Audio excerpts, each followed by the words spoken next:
starts with you, only you. A cosmic dance, the truth so true.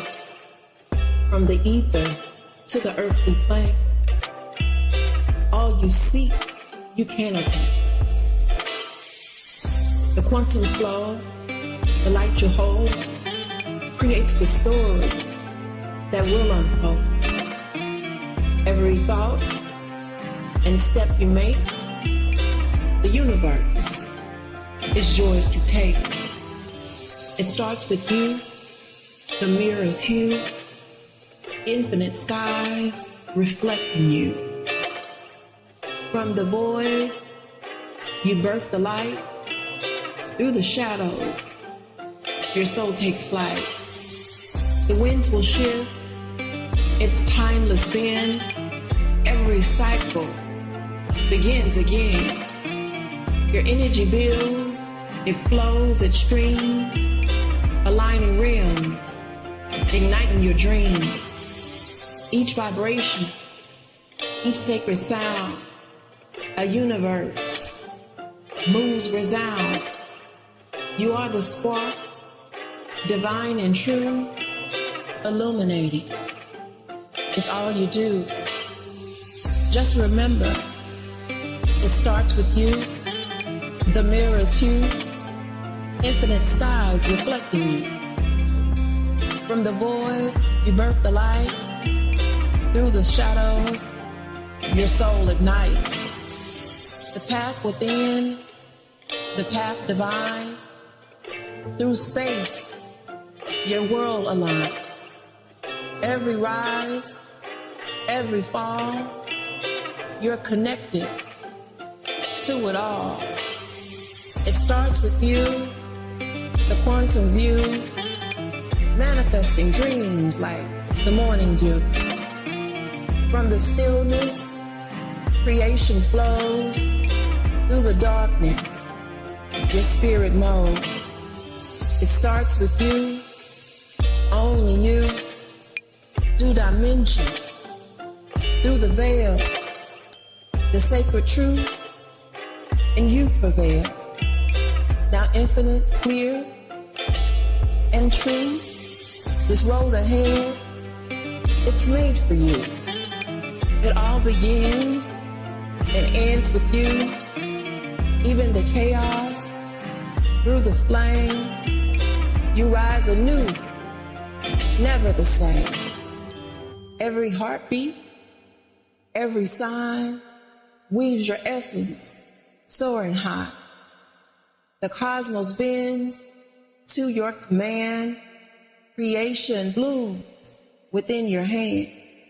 It starts with you, only you, only you. It starts with you.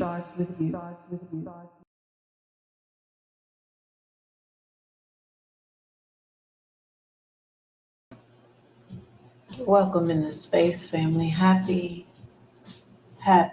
Sunday. Come in. We're going to hold some space tonight. Y'all come in and say hello as you get in the building. Let me get on the screen here. Trying to get my music right. We are taking our time tonight.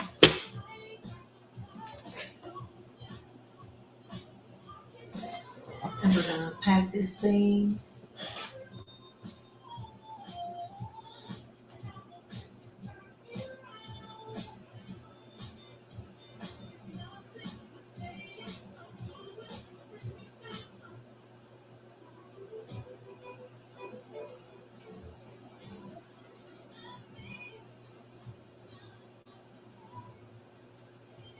Y'all say hello as y'all get in the building tonight. I'm going to get my vibe together.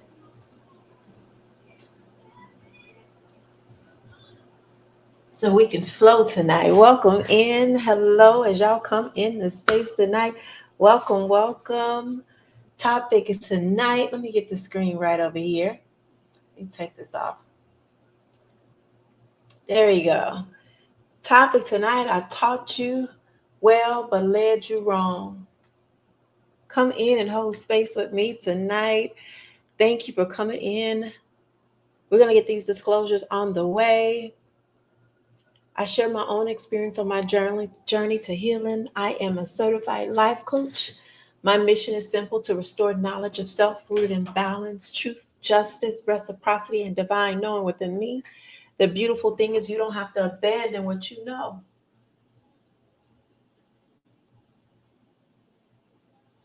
You don't have to abandon everything that you know and what you were taught to receive what's available, because access is already in you.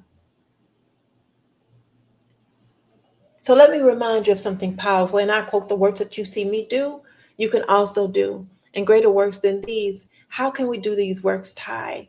You ask. By gaining the power from within you.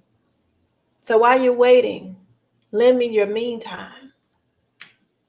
Because if you don't recognize your responsibility in the process, everything you do is useless. So if it don't apply, let it fly. If some apply and some don't, eat the meat and spit out the bones. If it all applies, eat it all and apply the knowledge. Get in the building, family. Topic tonight: I taught you well, but led you wrong. I don't know if I can say tonight, we're going to be here for a short time, not a long time. I don't know if I can say that tonight, because I think tonight is going to be, it was actually special for me. So I hold it close to my heart, this topic, because it touched so many different things in my journey. And I'm coming on here and I'm unpacking that with you guys tonight. So come in and hold space with me as we unpack that. For those of you that are new coming into the space, I invite you in. we're going to set these intentions as we always do before we go and get into the meat of the topic. So I'm going to have you guys take a deep breath with me as we go on the journey of unfolding. Tonight, we set the intention to see clearly, not through fear or survival, but through awareness. And as you breathe, just notice where in your life you may have been spinning or repeating the same cycles over and over again. But don't shame yourself. Don't judge it. Just be aware. And as we sit in the space together, we set the intentions to stop overriding what we already feel deep inside, to become honest enough to notice what brings alignment, what brings confusion, what's keeping us stuck, and what helps us grow. Tonight, we allow ourselves to question, to observe, to feel, and to see consciously. Because the moment awareness enters the space, the journey out of the ditch can begin.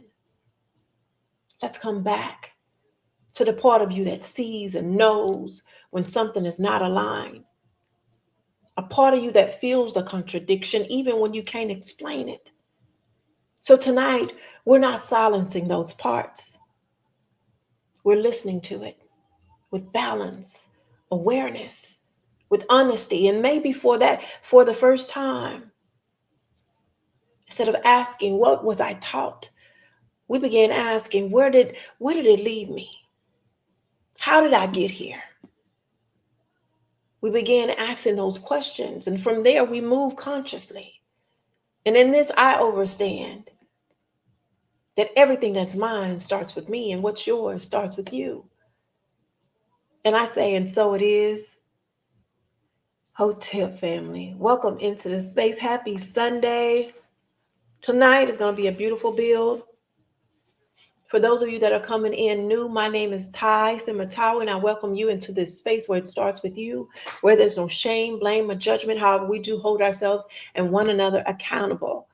So as we start holding space here tonight, things are going to be showing up a little bit different probably than what you're used to. We say that Ty says the hard things that you won't hear most places. And if something comes up for you while you're in this space, share it in the chat. If you rather remain anonymous, send it to my inbox and I'll hold space on your behalf. So we're going to get into it tonight.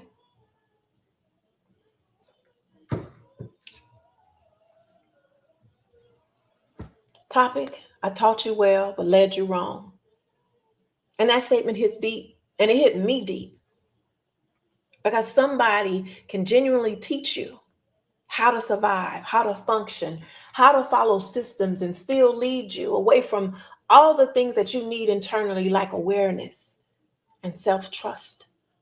Last week, we unpacked the topic of a long time coming, The difference between what a prophecy truly is and a long-term plan.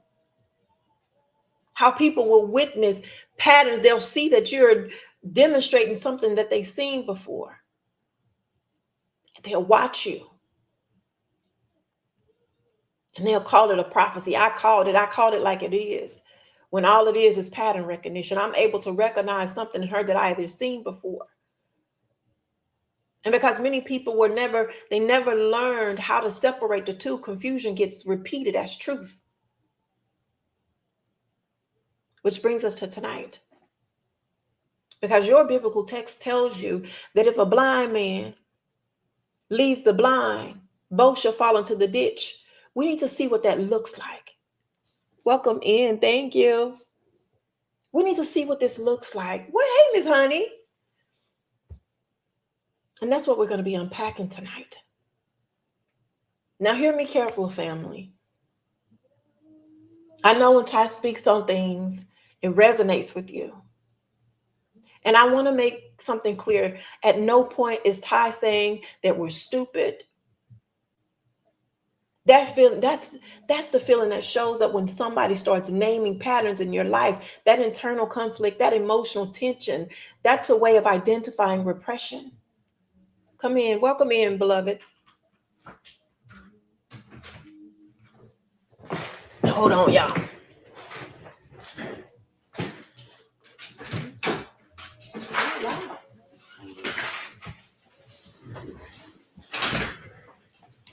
I hope I didn't have my butt out on there. Welcome.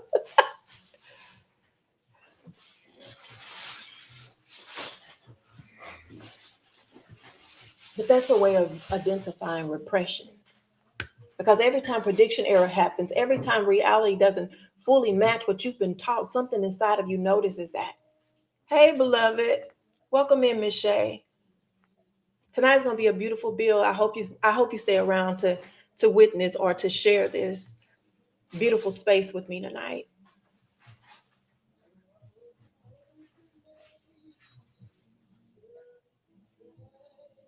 It's your opportunity to pay attention to what's showing up in you. But if there's no awareness around how you got where you are, what shaped your beliefs, why you react the way you do, then the body feels convicted without understanding the source. So it's not Ty. Welcome in. Thank you, beloved.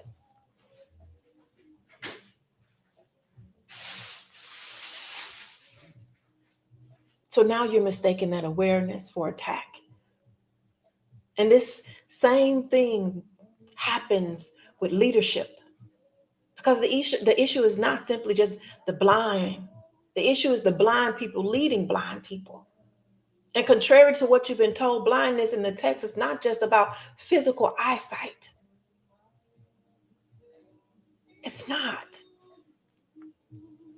Blindness means lack of awareness, those unresolved wounds that keep showing up, that emotional unconsciousness, the inability to see patterns clearly. And this is where I taught you well, but led you wrong starts to make sense. And that's what we're going to be unpacking tonight, because many leaders are teaching from wounds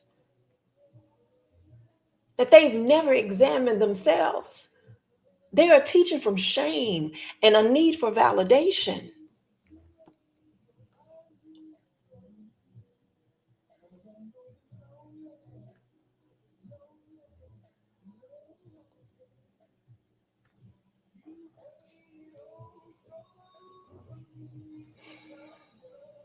They're teaching from fear of rejection.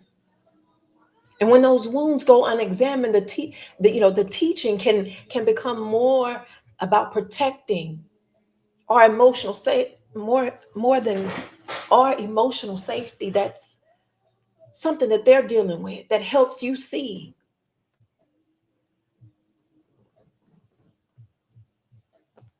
When the goal is to help you see something, to help you grow consciously, that takes a back seat.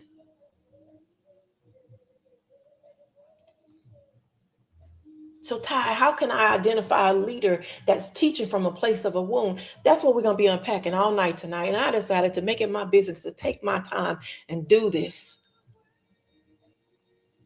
Because how much time we got tonight so we can start pointing out some of these behaviors, looking at some of these patterns that we refuse to take a look at. I got time tonight.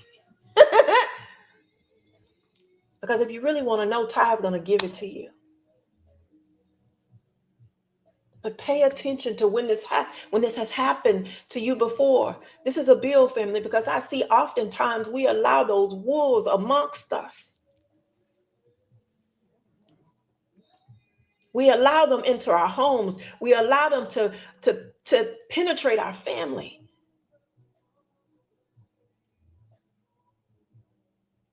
And then we're shocked. Thank you. When that dirt starts coming out in the wash, I would have never thought, and this is what we say, I would have never thought they would do something like that. So when we find out that prophet, or that prophetess Susan or prophet Ike, whatever their names are, believes in Philadelphia love, and they have a lustful nature, when they get caught doing that thing they do, we shocked. So I will give you some of the things to look for. Now, this ain't all of them, but you might need to get a pen and paper so you can write it down. I don't know,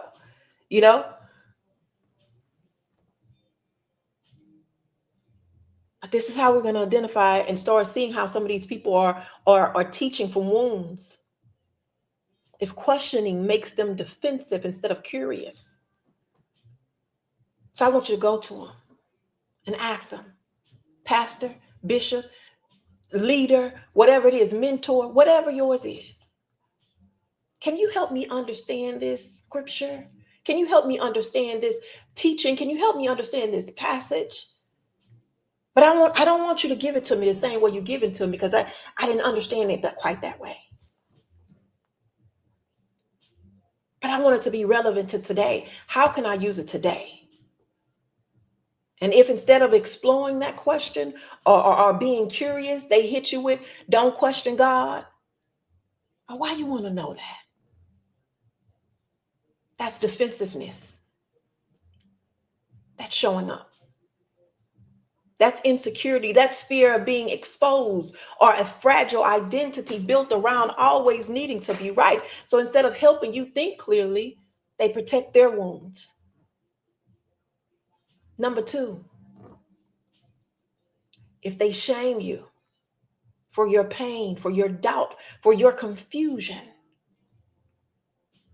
go to them and say, prophet, I'm struggling mentally. I'm angry about something that has happened in my life. I'm angry and I'm confused and I don't know why.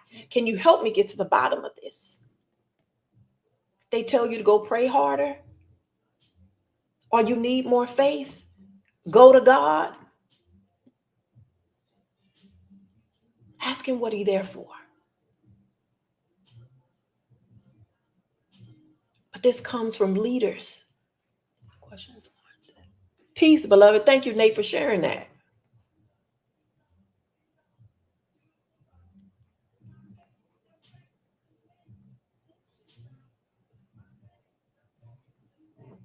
But this comes from leaders who have never been taught how to process their vulnerability.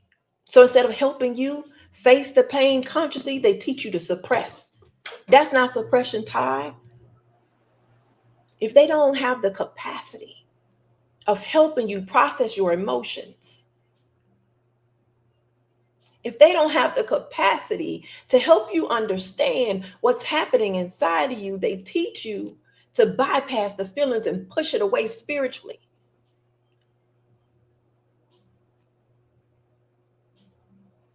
That's suppression.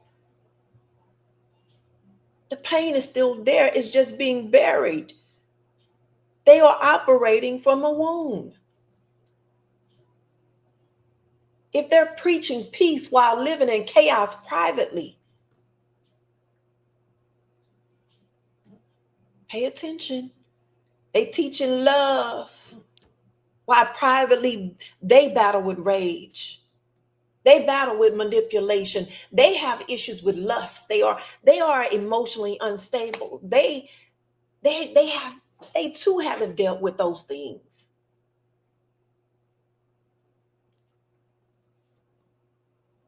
That reflects them having a lack of self-awareness. That reflects them having fragmentation in their nervous system. Keep going, Ty. If they avoid accountability while demanding it from you, we're going to have to start calling these things out. Call a thing a thing. If they tell you that you need to be held accountable, but they won't hold themselves accountable, they tell you you need to come and lay yours on the altar. You need to confess. You need to submit. You need to repent.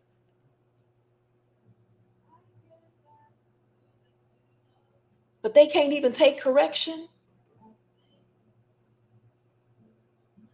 They won't admit that they lied about, that first fruit or whatever it was that they lied about, but they come back and they tell you, I had it wrong, but I'm going to give it to you now, but I ain't going to apologize for it. They took your money. That comes from fear of shame, fear of losing authority. Let me give you one more example.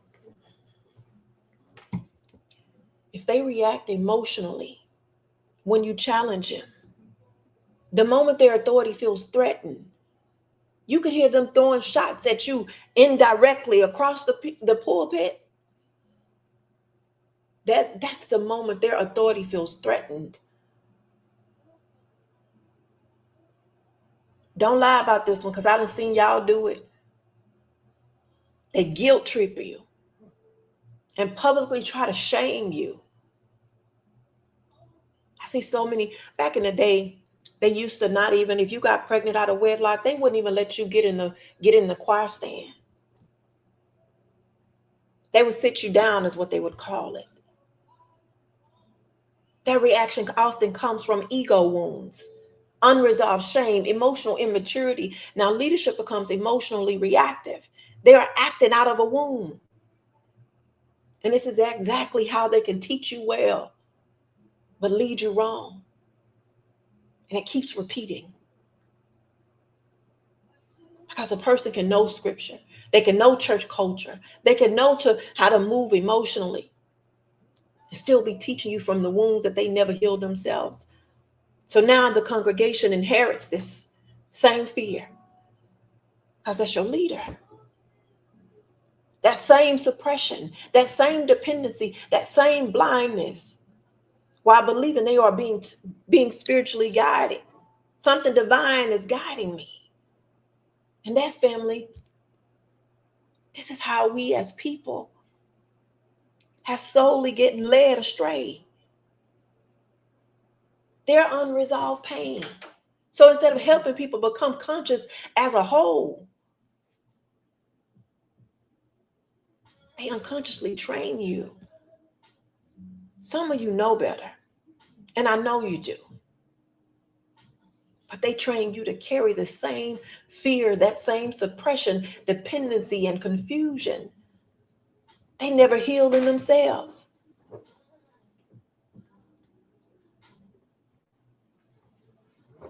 So how can somebody guide you clearly if you can't see clearly yourself? And I'm going to show you what it looks like in real life.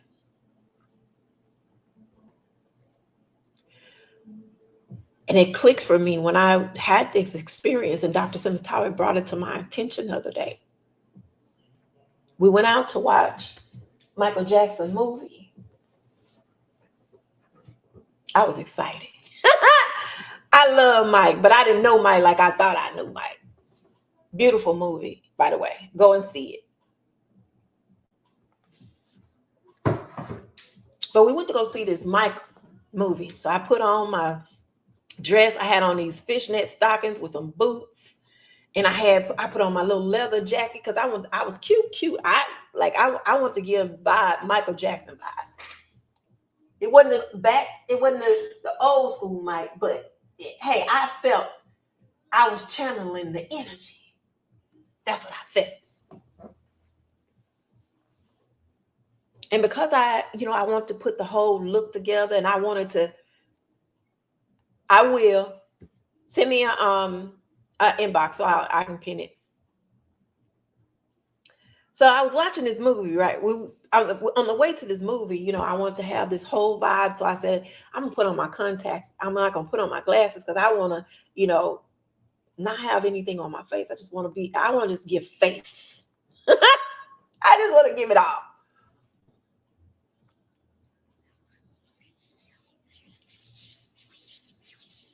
Now, normally I don't need my glasses to see close up. Like when I'm doing this or when I'm reading something, I don't need my glasses. I just need them to drive or see something far away.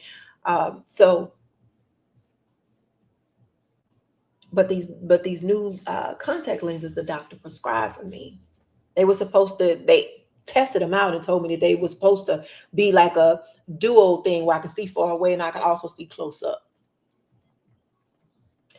Only problem was that didn't work. They didn't work that way, and they didn't. But I put them on. And by the time I recognized that I couldn't do both things, it was too late because we was outside. We was outside. First thing happened was I tried to pull up the maps on my phone because I didn't know exactly which theater we was going to. So I pulled up the maps on my phone. It was a little blurry.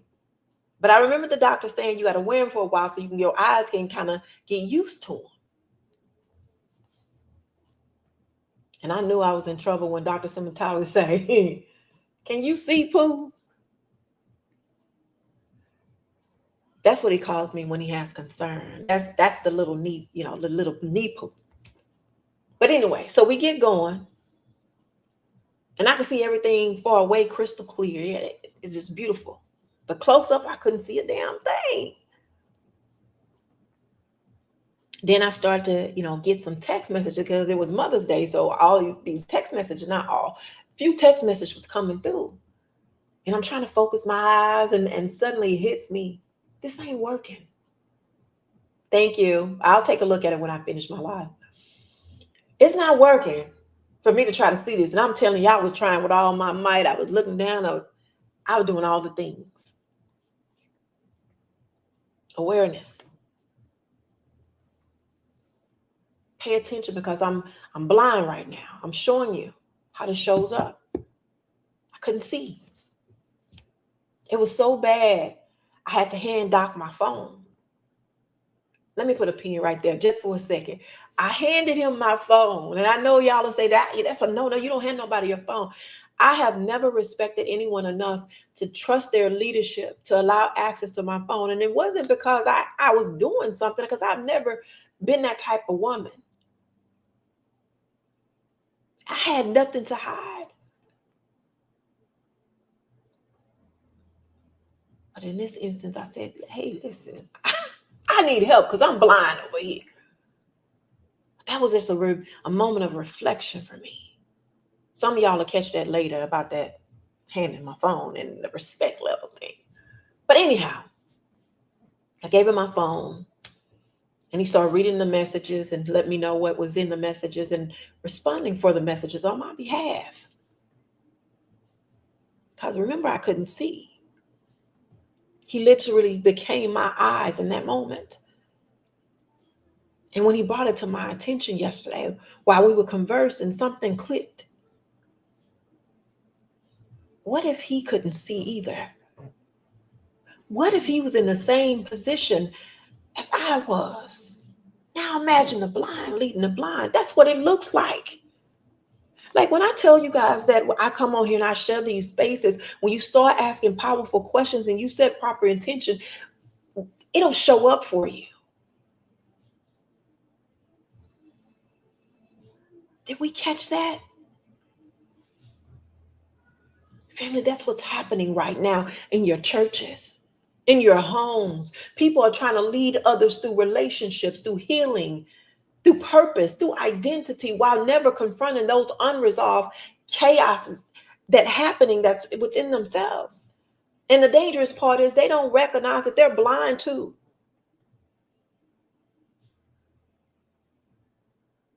At least some of them don't. Some of them know they leading you astray. And that's what I taught you well, but led you wrong is recognizing or having a leader or a partner that is able to see clearly. So you ain't got to worry about somebody leading you around blind and you blind too. We unpacking that tonight. Because a person can teach you obedience and survival while still leading you away from discernment and emotional honesty.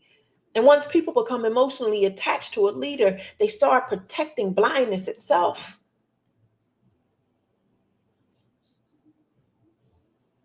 That's when you poke your chest out and say, don't touch my anointed. Do my prophet no harm. This is what y'all do. Because it feels useful for you.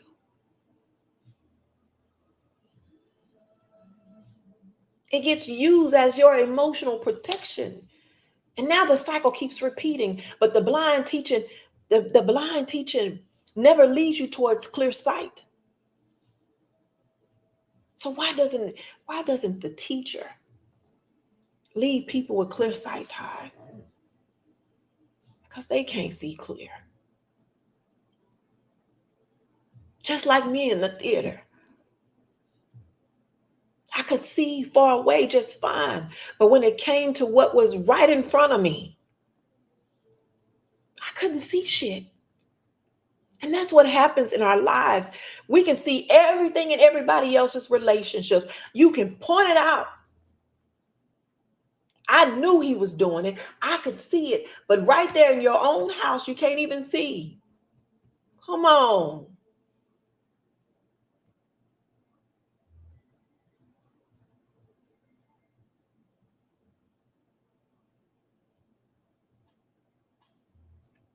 Now pause there, because ain't that how we live in today?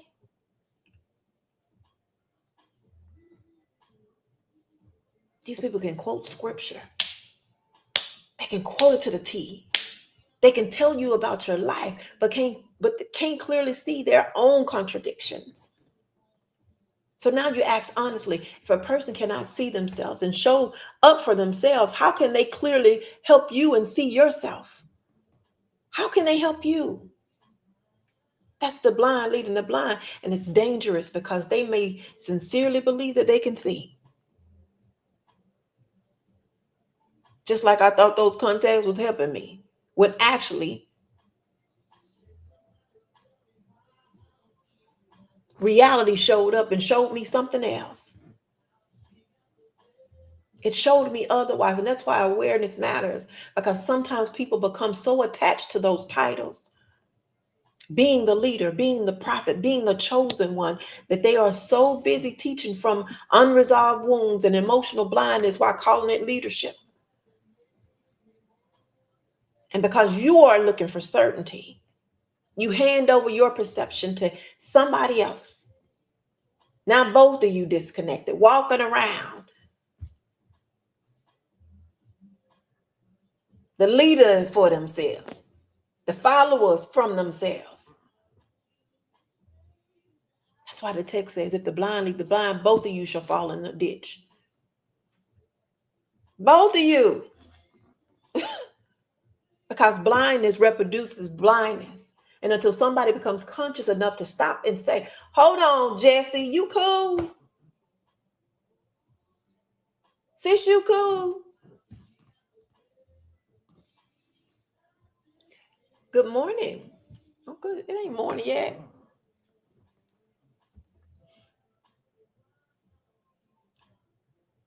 Until somebody shows up and say, hey, is you good? Are you cool? Or you recognize through awareness you're not. I'm great. Thank you for coming in and sharing with me. Now hear me carefully tonight.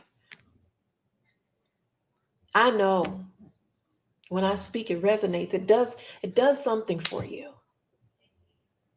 Deep. And let me make it clear before we go further. What that deepness that you feel, it's because you're identifying and you can resonate with what Ty unpacks, naming the patterns you've been unconsciously living through. The nervous system reacts. And that discomfort, that tightness, that internal conflict, that's repression surfacing. Because every time prediction error happens, every time reality doesn't fully match what you were taught, something inside of you notices that. But because there was never awareness around,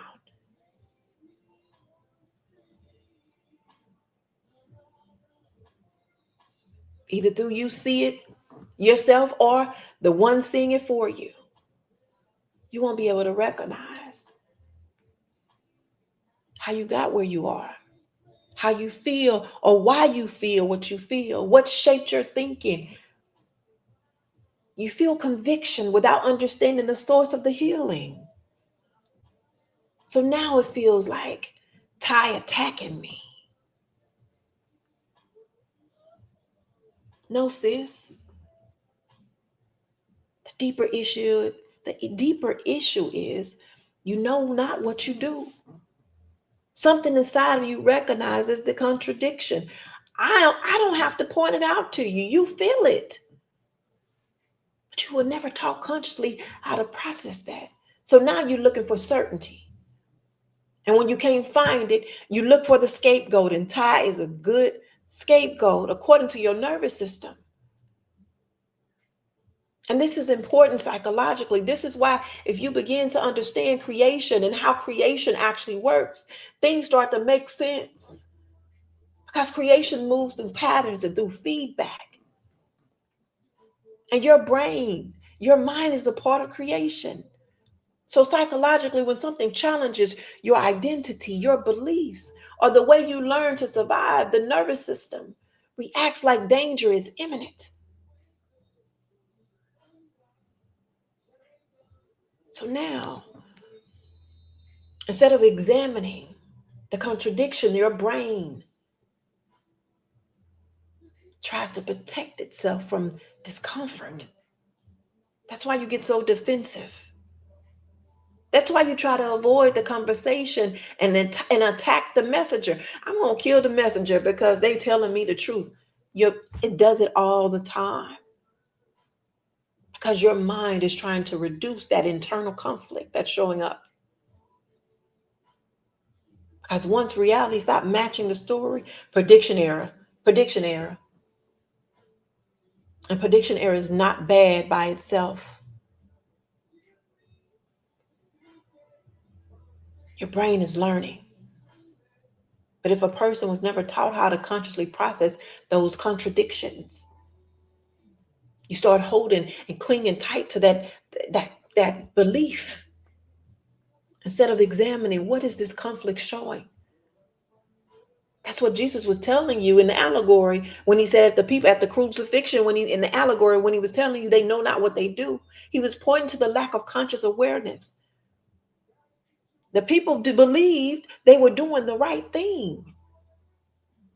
They were following the crowd, protecting their beliefs, defending authority, and reacting from fear, conditioning, and emotional blindness without fully understanding the deeper impact of what they were participating in. And metaphysically and psychologically, it shows how people can sincerely believe they're serving truth while unconsciously acting from fear, while consciously acting from repression and wounded perceptions. And it wasn't because they weren't capable of seeing, but because they went with what they were taught. Wasn't how to be present.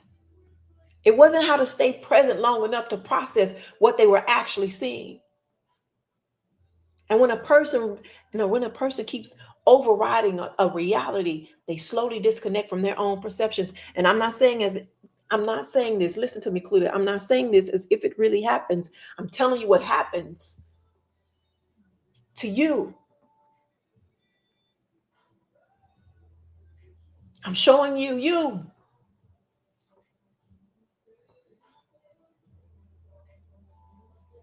That's why at that time, they needed those prophets. They needed those leaders and those outside voices to help them interpret reality for them at that time.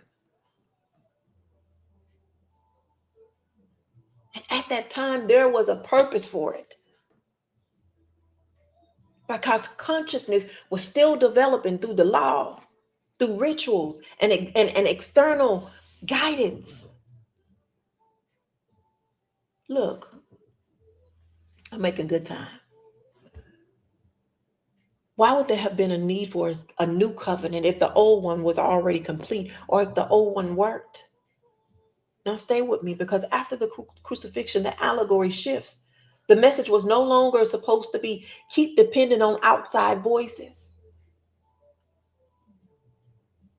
The message became the kingdom is within. But you're still operating in it today as if that didn't even happen. By not thinking without somebody else interpreting life for you. And that's how the blind keeps leading the blind, not only back then, but now. And the same thing applies to leadership. Because the dangerous part of it's not simply being blind, but allowing blind people to lead you. Now we're going to slow down a little bit.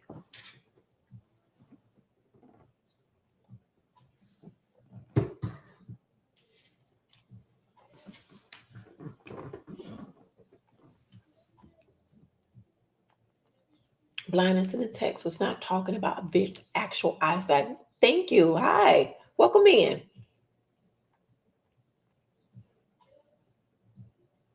But let's expand that. Thank you. Blindness means lack of awareness, unresolved wounds, inability to see patterns, teaching from conditioning instead of clarity. And that's why the conversation matters so much in our community as the Black man and the Black woman. Because many of our leaders, and I'm talking to you too, leaders, right now we are struggling with the same unresolved issues privately. That lust, those egos, that shame, that insecurity, that greed, that need to want to control everything, that emotional immaturity, that dependence on validation is what you're relying on. It's what we're relying on. Let me guess, we all seeing it fall short. I know what y'all, listen, I've been there before. And the crazy part is, the stupid part is, following a leader that don't even realize that they're blind themselves. And what bothers me is the carelessness of it all. Because who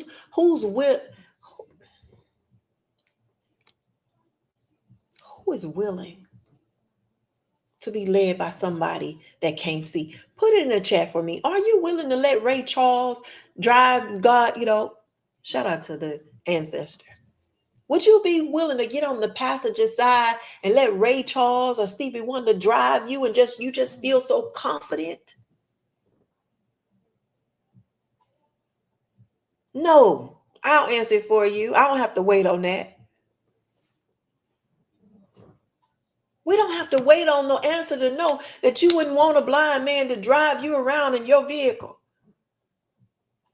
Even if ain't no cars out there, you'd be like, I don't know about that, Stevie. Stevie, I don't know. It don't make logical sense. And you know it don't.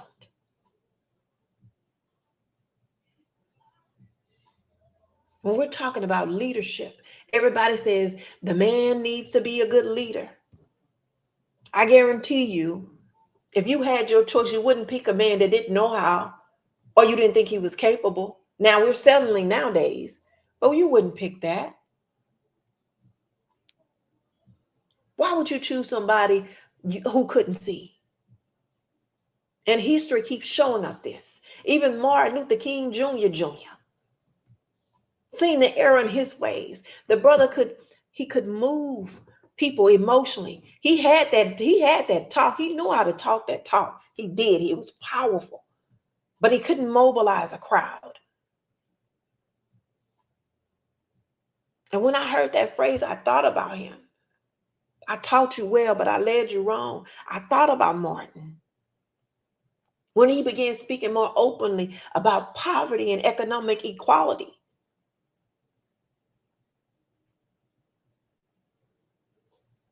in the deeper structure underneath the systemic racism. He started speaking about that at the end of his life because he realized even though laws were starting to change, people were still trapped in the system that taught survival without true freedom. He knew that we weren't free from anything. So the tension then became, were we really moving towards liberation or just taught to function inside this system of white supremacy, the thing that they gave us to make us think we were free? He knew that. And this is why he said, I fear that I have led my people into a burning house of integration. But wait, we had the leaders like Malcolm X, and the honorable Marcus Garvey, who had both of those things. They could mobilize a crowd and they could move people emotionally, so they were dangerous and they knew it. So they pushed harder towards structure. They pushed harder towards ownership. They pushed harder towards economic self-determination. And this is not about idolizing one man over the other. The deeper question is, what direction did the teaching lead people towards? Because many Black people are still deeply trapped in waiting emotionally while they're fragmented.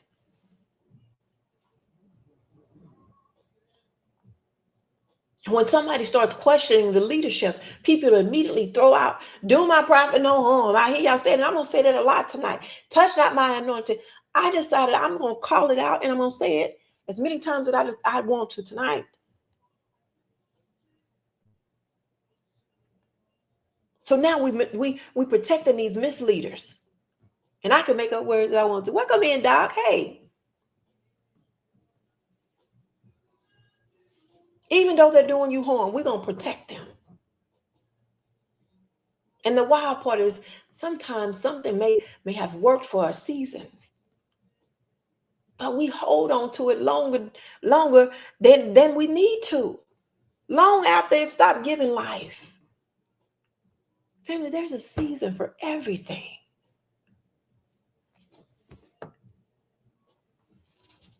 There's a season for everything. There's a time to live. There's a time to die, a time to love and a time to hate. But all they want you to do is party all the time, party all the time.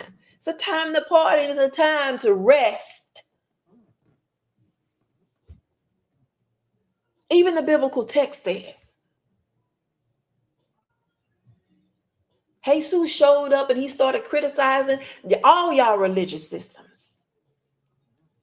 And people started pushing back hard. It's cool when you want to be a king, but you're going to come over here and mess with the church's money. We ain't having that. We ain't having none of that. You got to go. Why? No worries. Thank you for coming in, holding space with us tonight. They was threatened because the old ways was what was familiar and it made them feel safe. Imagine that. The same source that established the system originally said, now they're saying, you know what, even though I set up this tithing system, even though I gave y'all these 12 tribes and I divided these tasks individually, even though I did all that, it's no longer producing life. So I'm going to take it away from you. But your text explains why it had to change, because of the hardening of y'all hearts.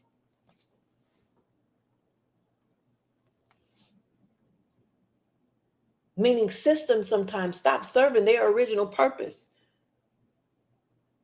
And just because something was once necessary does not mean it will remain healthy forever.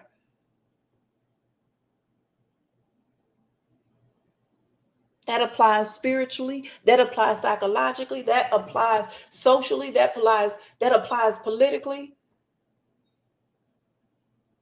And many Black women and men today are still trapped inside systems that keep you emotionally reactive. So tonight we're unpacking the blindness, we're unpacking the leadership, the repression, the condition, the nervous system dependency.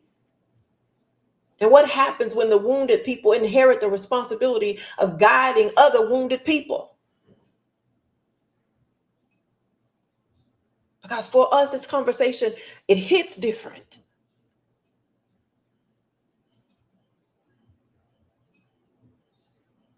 We unpacked just last week how what your pastors and your alleged prophets are saying. They are prophesizing in the name. But all they're doing is repeating patterns that have unfolded over time. And because that's familiar, and as a result, you wait, you fear, your fear is evident, rather than operating in your nature to fear no evil. That's what y'all say. I shall walk through the valley, but I fear no evil. But now, come on. And we repeat those same cycles without understanding. So now every time that cycle shows up again, your pastor, or let me say prophet liar, says to you that the prophecy has been fulfilled. Instead of realizing they're watching your patterns.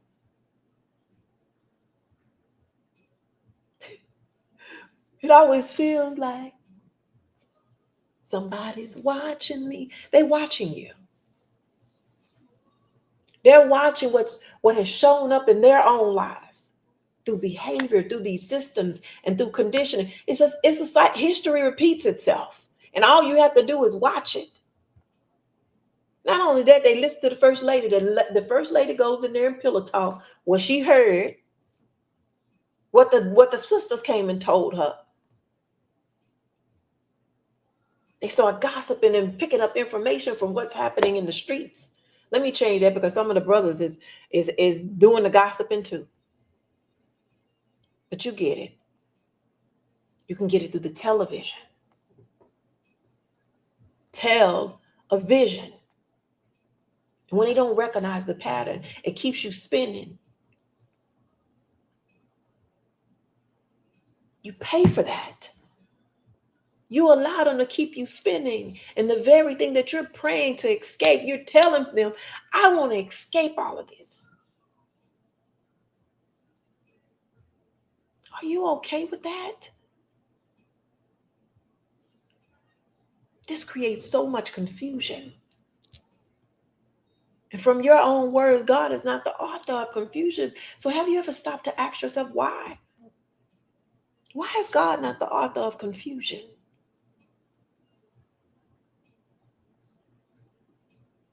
I know you haven't.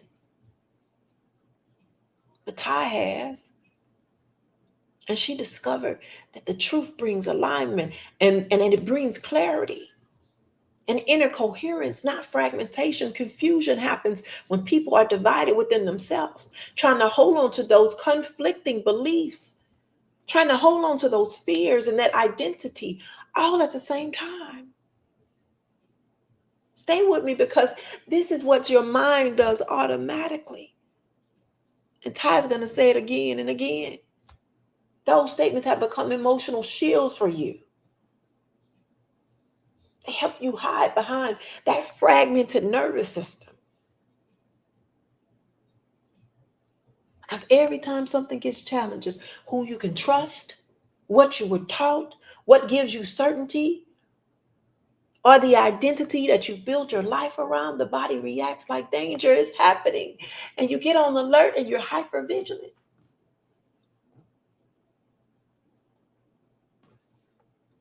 So instead of slowing down, I'm going to sit with this, and I need to figure out what's happening. Instead of that,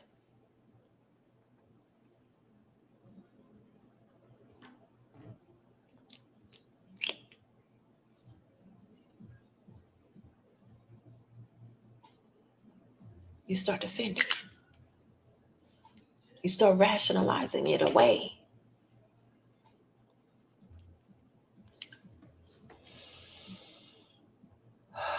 Just to protect the system that wasn't even created for you.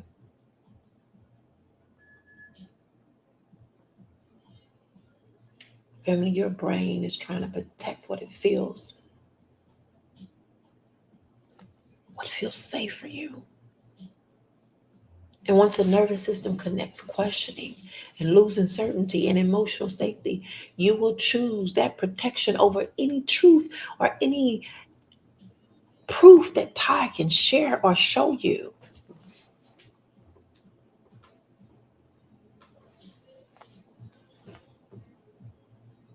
I don't care if I have evidence of it. I don't care what it is. You will find a way to rationalize what you believe, because survival systems will make peace with almost anything. It helps reduce that inner conflict. It's just like an addict. Welcome in, family.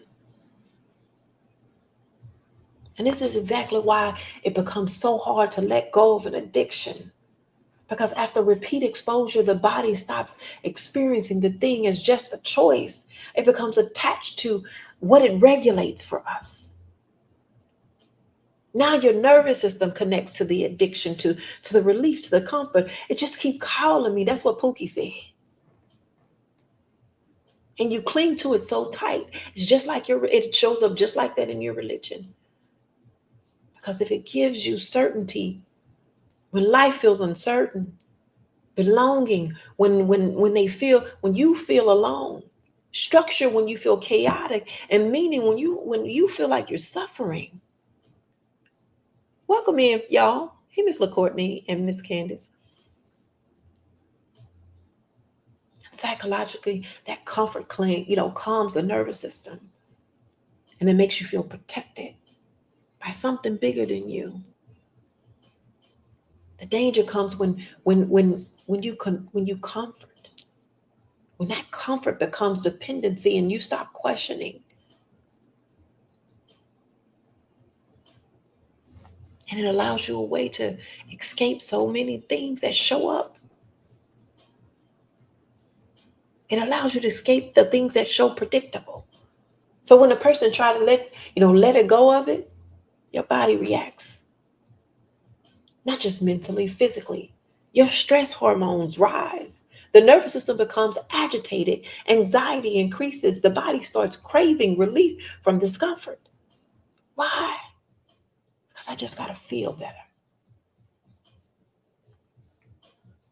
And the brain has learned this thing helps me survive. And that's a deeper trap of addiction.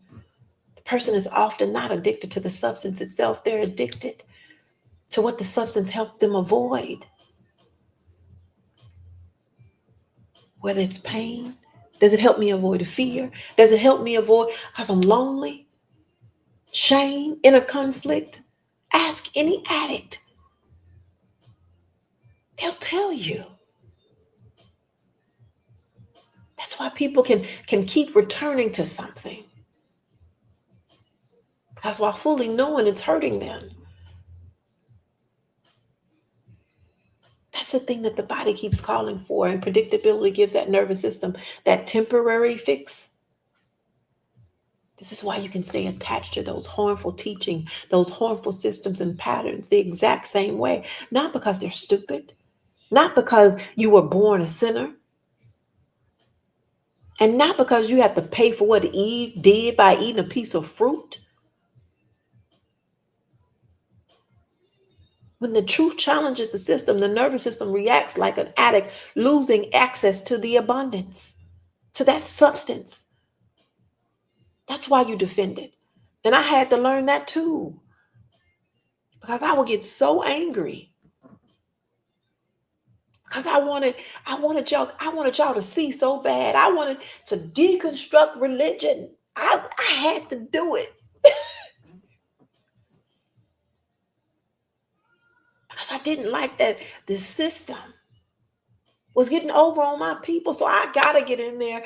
Put me in, coach. I got to tell them because they're going to listen.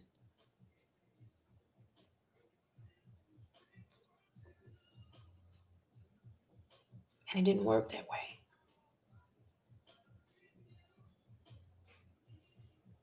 And this is why you can't go round and round. This is why you can go round and round. I fought wars in the rings with some of you. Just going in circles trying to, and then you justify it. I said, but it don't make sense. Like, tell me this, and you always find a way to protect it. Something that makes no sense in the world. You'll make excuses for it, just like the addict.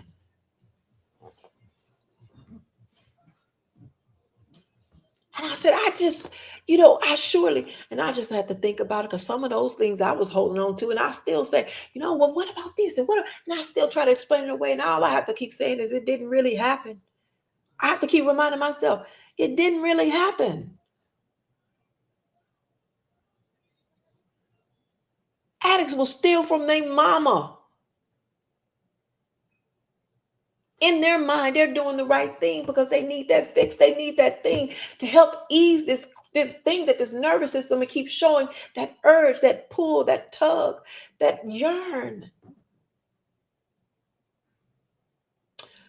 I remember I did some research. They probably took it down off my Facebook now because they started deleting my lives for unknown reasons.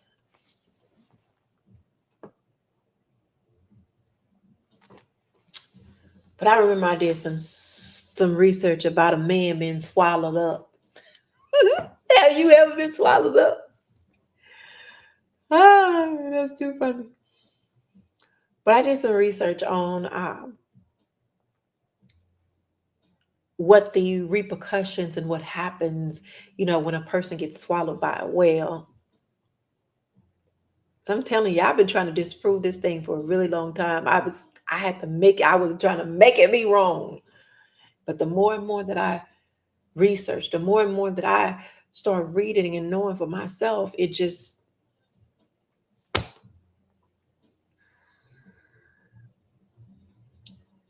but even though it did that, it started bringing me closer to myself. But anyway, I researched it. In one particular instance back in 2021, there was this lobster diver. He was swallowed by a whale briefly. Maybe, he was, while the whale was feeding. So he was probably in the whale's mouth maybe 30, 40 seconds before he got spit back out, and he survived. But he had bruising on his body. He had soft tissue injuries, and he had deterioration, and he was suffering with disorientation. Family, whales physically aren't capable of swallowing a full-grown human in their stomachs because their throats are very narrow. And this is the type of research and the logical things that we have to start processing when we start trying to take these things serious. There's other stories out there, but I shared that to say you are not holding on to the story because it makes scientific sense. Say it again for the people in the back. You're not holding on to the story because it makes scientific sense, because you don't even know the science. You're holding on to the story emotionally because of what it emotionally represents. It emotionally represents a rescue, a divine intervention. It represents certainty and safety in the middle of fear. And as a little girl, my nervous system was fragmented so much. So I had to escape to my imagination to get away from some of these things that I didn't like that was showing up. This is how my body learned to cope with what I was going through. So I would daydream. Welcome in, family. And I would have these premonitions about a man on a white horse pulling up to rescue me from this tower. And I would just be waiting on him. And he would pull up with his white horse, and we would ride off into the sunset together. Now that I'm looking back, I realized that fantasy was not just romance. It was my nervous system searching for a sense of safety in a world of chaos as a child. It was searching for safety. It was searching for protection and relief from what I didn't know how to process as a child. And it shows up the same way in all of those 9 pillars of systemic racism. The nervous system adapts to survive instead of heal. So just like a child trying to escape and to rescue fantasies, to cope with emotional fragmentation. Entire communities can become conditioned to search outside of yourself, to search outside of themselves for safety, worth, and identity and relief. And the problem is not just simply, individual weakness. It's that chronic survival condition can keep people emotionally reactive. True healing, awareness, balance, and restoration in that process. And now we can start asking different questions. Is this true? What I'm experiencing? Is this true? Or we can shift that to, can I emotionally survive questioning this? And those are two very different questions. Ain't that something? Because when you really sit with that, you start realizing how easy it is to be taught something that sounds good and it feels so good to your nervous system. It feels good to you, but it's guiding you in the wrong direction. That's the topic tonight. I taught you well, but I led you wrong.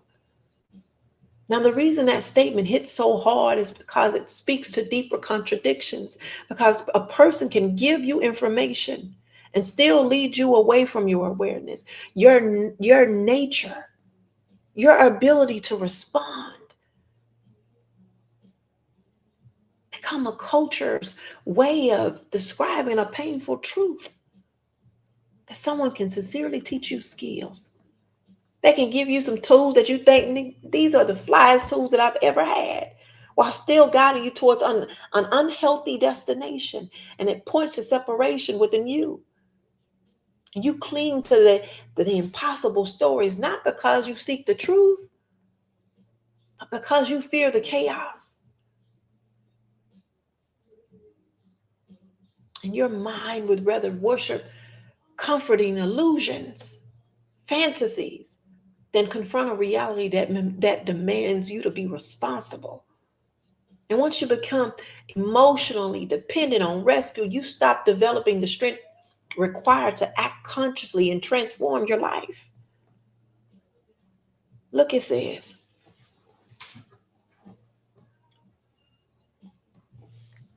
I need to get me a tie. For the time will come when they will not endure sound doctrine. This is what your text is telling you. Time will come that you won't endure sound doctrine, but after their own desires shall they heed to themselves to teachers having itchy ears, and they shall turn away their ears from the truth. Come on. And shall turn to fables. Your text don't warn you about me. And it don't. It warns you about you. Family, you are intellectually trained, emotionally conditioned, spiritually programmed from a child to move in a direction that disconnects you from who you are, from the oneness.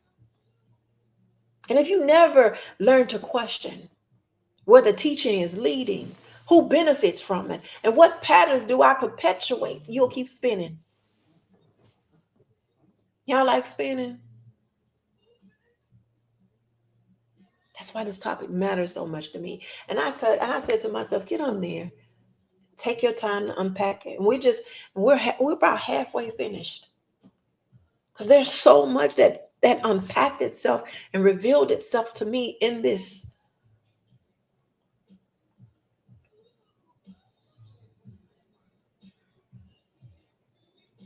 Tonight is not just about bad teaching. It's about becoming conscious of the direction that your mind, body, spirit is headed in, and where it's been trained to move over time. So tonight I want to slow down. I'm going to slow this thing down because I love it over here. And I'm going to offer you a hypothesis tonight. Not shame. We stand in truth. Just a possibility worth thinking about. What if many of us were taught how to function, but never taught how to truly see? Sit with that. Because there's a difference. They can teach you how to obey, how to fit into, how to make other people comfortable. Sounds like slavery to me. And they still never teach you how to hear what your own mind and your own body is showing you. Hear me carefully. This is not just about religion. This shows up in your parenting, in your relationship, in schools, in politics, in work, and even in the way you speak to yourself when you wake up in the morning.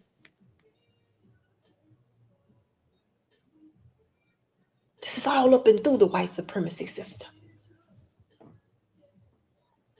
Because anytime a people are rewarded more for conformity than awareness, blindness is being normalized.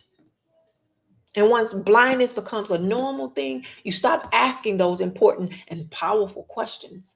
You stop wanting to know where the origin and where these things come from. You stop examining the outcomes. You stop trusting what you clearly see. Now, metaphysically, we can look at that blind leading the blind and we all fall into the ditch. Deeper.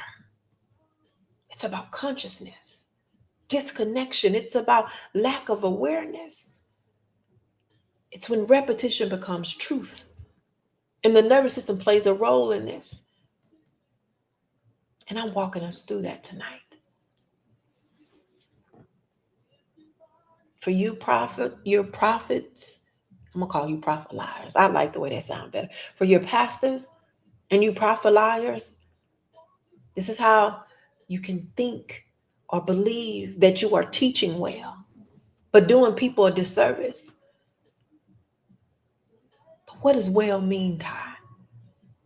How do you determine what well is, family?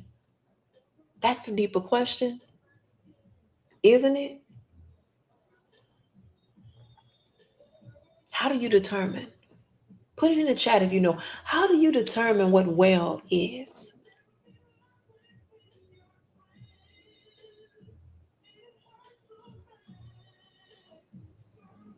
Because it's not how good it sounds, how comfortable it makes me or you. Not even by how long you believed it. You determine well by what it produces inside of you over time. So, well, the way you can look at it is, how does it make me think clearly? How can I become more aware? How can I take responsibility and stop blaming other people?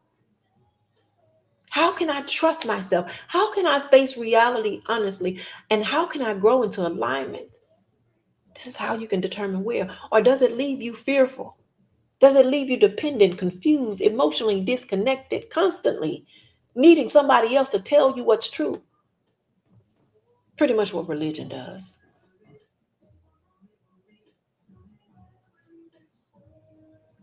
That's what I taught you well and led you wrong means. If enough people inherit the same unconscious pattern. So tonight we're examining these teachings. We're examining outcomes and whether what we learned actually brings us closer to the truth or further away. We're learning it tonight. Stay with me because we're not digressing. I'm not digressing. I'm still on topic. Because there's another layer hidden in all of this. When I think about it, I think about the hedge theory.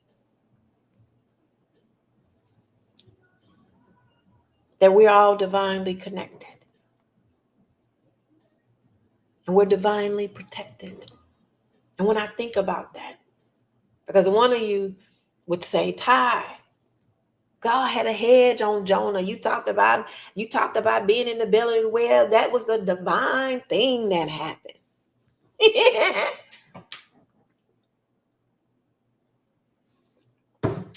Okay. Let's entertain that tonight. That's why he could stay in that well. Ain't nothing too big for God. For shits and giggles, let's talk about it.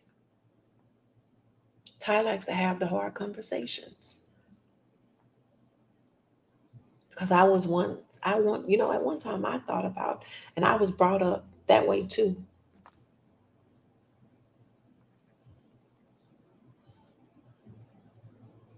And because I was the one that brought it up, I'm going to entertain it.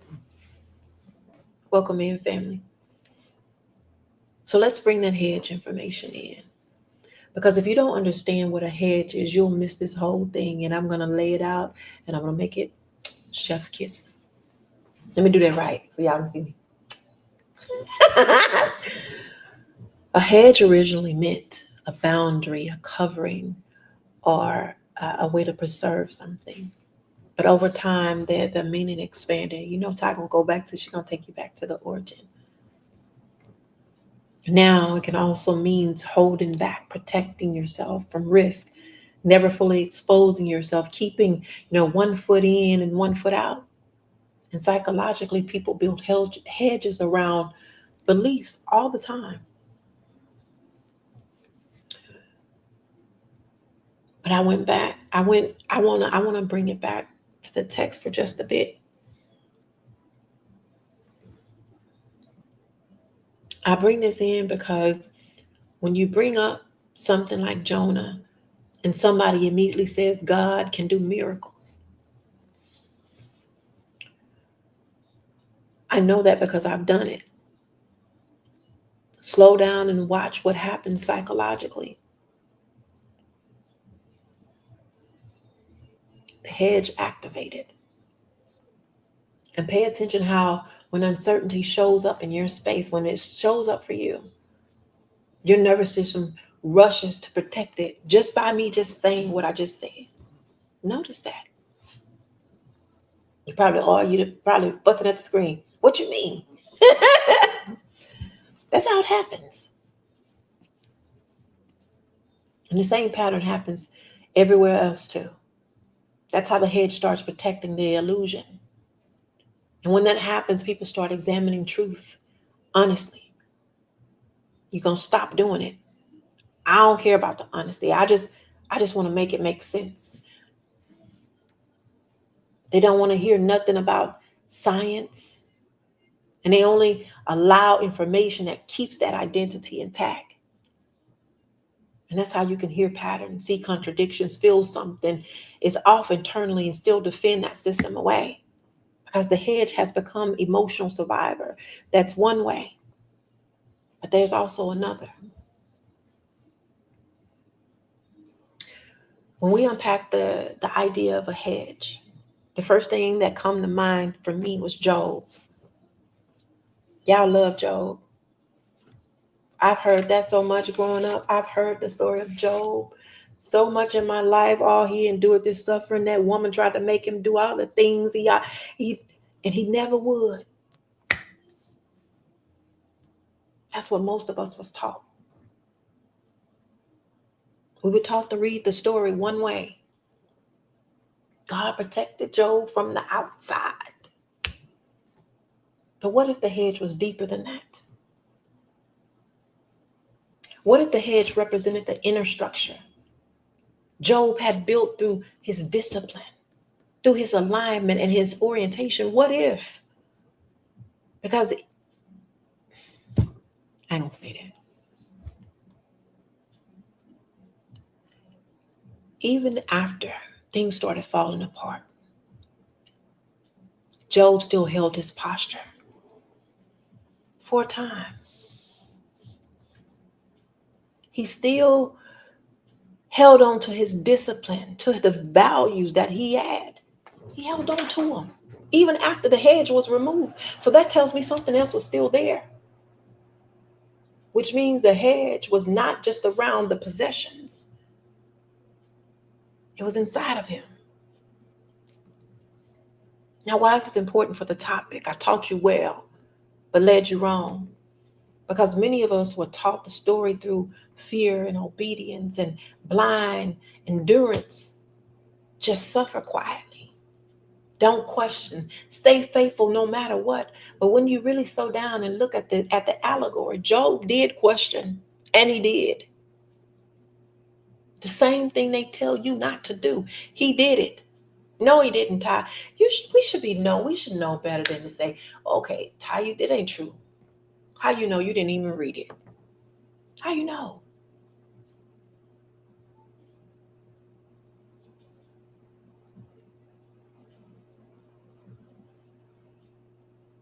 That's your defense again.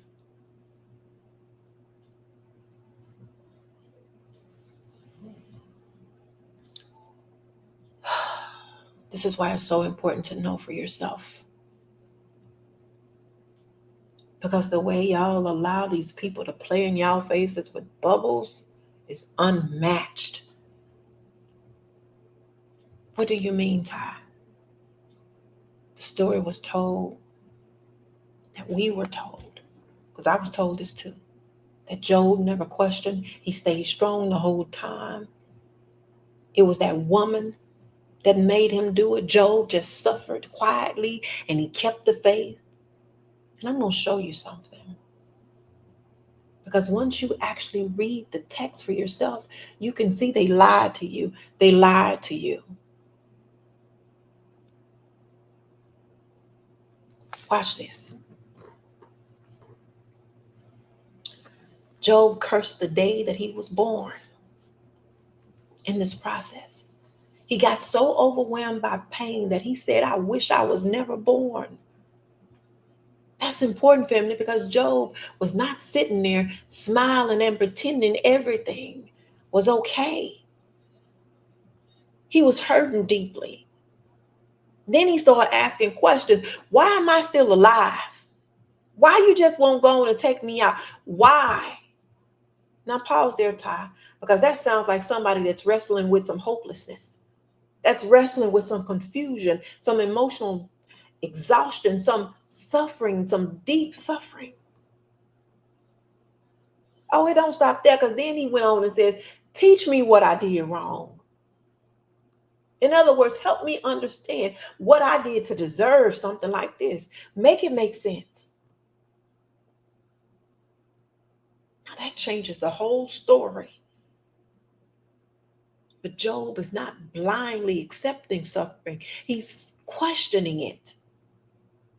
Then he says something deeper. He basically says, look here, God. I've been a faithful and loyal servant to you. I've done what you asked me to do. Now you're starting to scare me. That ain't the word he said. He said you're starting to terrify me. Now, most people skip over that part because it doesn't just fit the clean, religious image you were taught.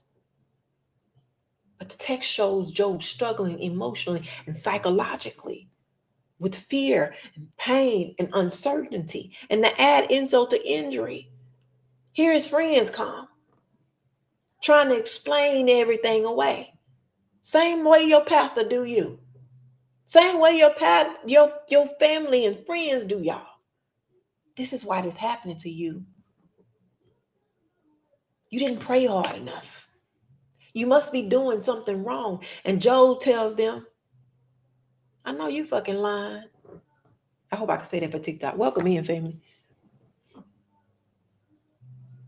You don't know what I do. Who the hell you think you're talking to?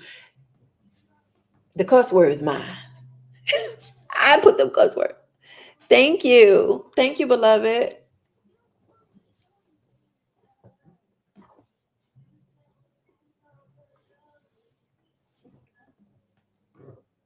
But he told them, going on somewhere. Why?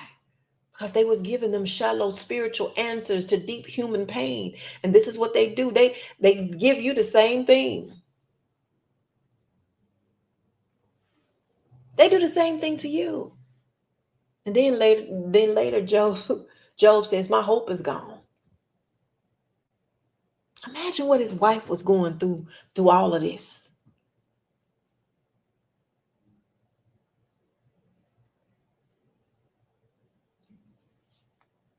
And they didn't even give it, they didn't care enough to even give you this lady's name.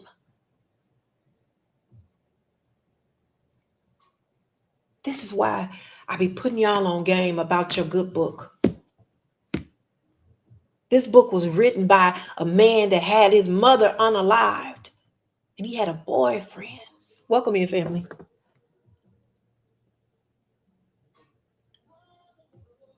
Thank you so much.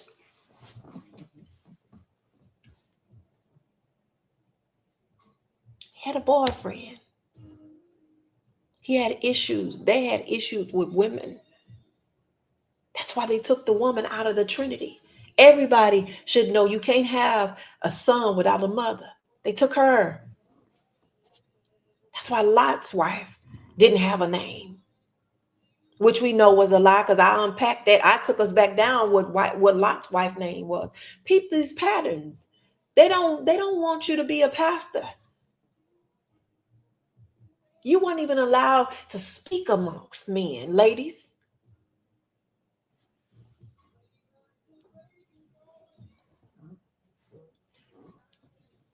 But you wanted that so bad. So you found a loophole to squeeze it in so I can speak amongst these people and I can be in the pulpit too. Y'all found a way after many, many years of trying. But it's hardly ever the woman's side of the story in these books. But in them books that they took out, and if you was really passionate about this thing y'all say y'all passionate about, you should be going to see these other books that they took out so that you don't even know these people's names. She had a name just like Aldo, also known as Edith, Lot's wife. I've unpacked that for you guys. I can't even say, go on my YouTube channel. I think it's on there, where I break down Lot's wife, the reason she looked back, and it told the story of it.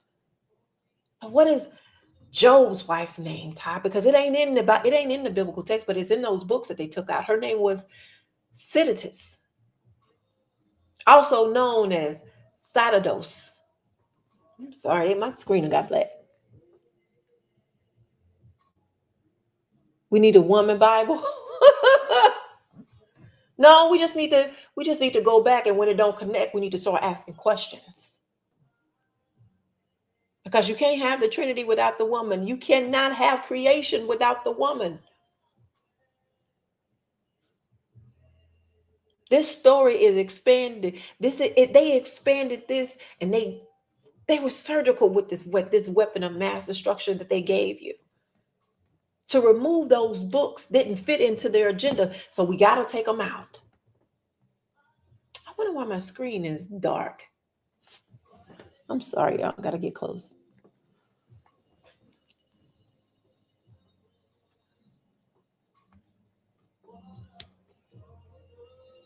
And it gives you what she was going through with Job.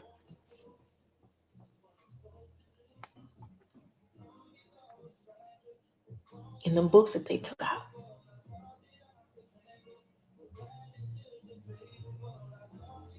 I'm taking my time tonight because I'm enjoying myself. Because I'm eating too tonight. And in those books, it walks us through how deeply she was grieving, how she was working to survive, how she was carrying Job while he suffered. This lady was selling her hair for food, for bread. And she was emotionally collapsing under all that prolonged suffering. Why would you not tell us that? Why would you keep that from us? This was written through a patriarchal system that centered around male leadership, male authority, male spiritual narratives. So the emotional world of women was minimized. And this is who y'all entrusting with y'all salvation. This is the book that y'all entrusting by these men that didn't even like women.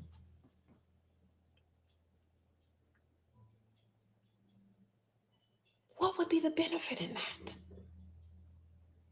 I'll tell you, it makes you easier to control. If they can separate the black man from the black woman, come on. The most powerful unit on this in this creation. If I can just separate that. Never mind. Keep going. I found it. Okay. I don't know. My screen got black on there. I wonder if let me see. I don't know why it's like that. We're going to keep going.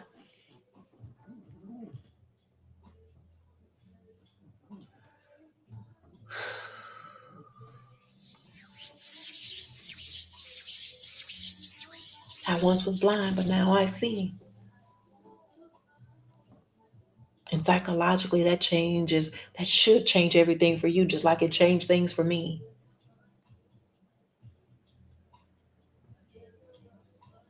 But they want to keep you under the spell. So they only give you one side. I understand why. Because if they gave it to you like this, you would no longer look at the woman as the evil wife. She looks like a traumatized human being with a nervous system that has reached exhaustion, just like her husband. Topic tonight, I taught you well, but led you wrong. That don't sit right with me. That doesn't sound like somebody who just quietly suffered without wrestling internally. The real power of the story is not Job never struggled. The real power is Job stayed engaged with life, even while he struggled. He questioned, he grieved, he wrestled, he searched for understanding while everything around him was collapsing. And that changes the psychology of the whole story. And this is why the story still matters today, Ty. Because what many people missed in Job was not just that suffering, it was the awareness. Job was trying to understand what was happening to him internally. What's happening to me? While everything around him. But today we're not taught how to do that. They don't teach us how to do that. Instead, they're teaching us how to maintain the image, smile through it. So now when life starts falling apart, now that we slow down enough to include his wife experience, that story becomes even deeper, because now the question becomes, why would God disrupt an entire family, a system like that, just because of a wager? And if you only read it on the surface, God, as you know, it starts to look questionable. Randomly destroying people to prove a point? Because we don't just stay physical. But what if the story is actually about exploring? What if it's about exploring when the hedge around certainty collapses, when life stops matching the image, when control disappears, when both people inside the relationship are forced to confront themselves consciously?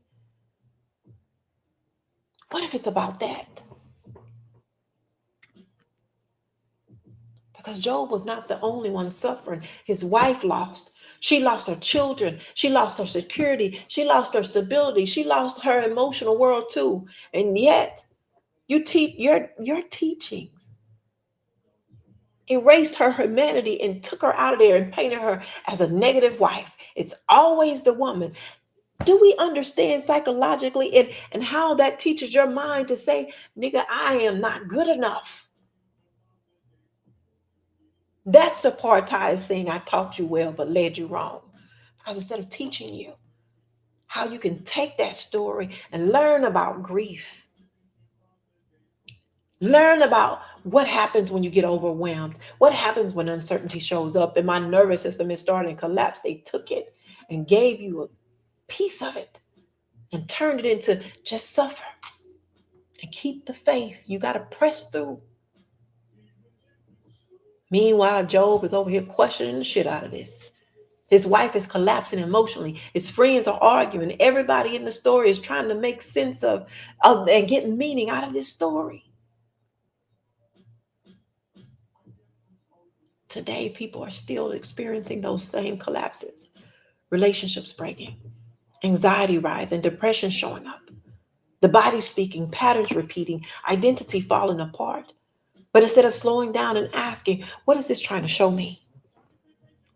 What inside of me is collapsing? What certainty just got touched? What hedge is being removed? We panic and we search for somebody else to interpret the experience for us. Pastor gonna tell me what happened.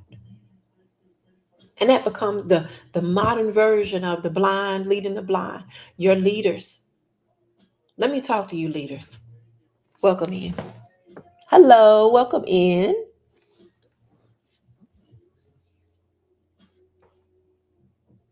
You were taught survival patterns. Protect the image, avoid uncertainty, repeat what's handed down, never slow down enough to examine the deeper meaning. So now everybody quotes the story while missing the beautiful transformation hidden inside the story and what we can actually learn if we apply this in our lives. It was never about ignoring the pain. The real lesson was, can you remain conscious enough to face yourself honestly when certainty collapses and the hedge is removed and you're left to deal with the hopelessness, the confusion, the emotional exhaustion, and deeper suffering? This is personal for me tonight, and I feel this thing.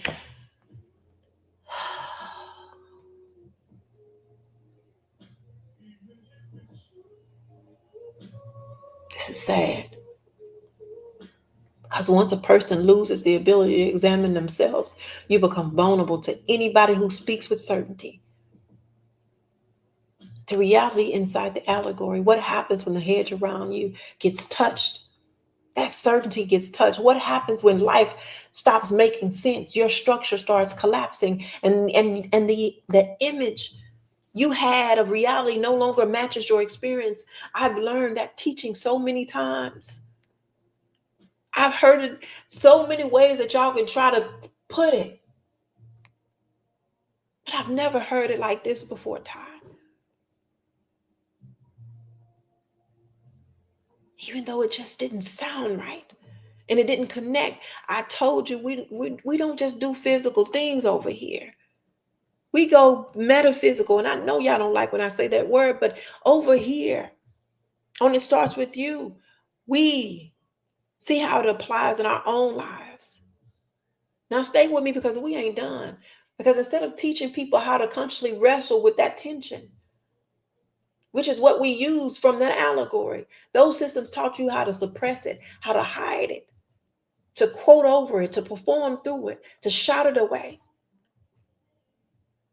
And now you think that struggle means lack of faith, when the text itself is showing you.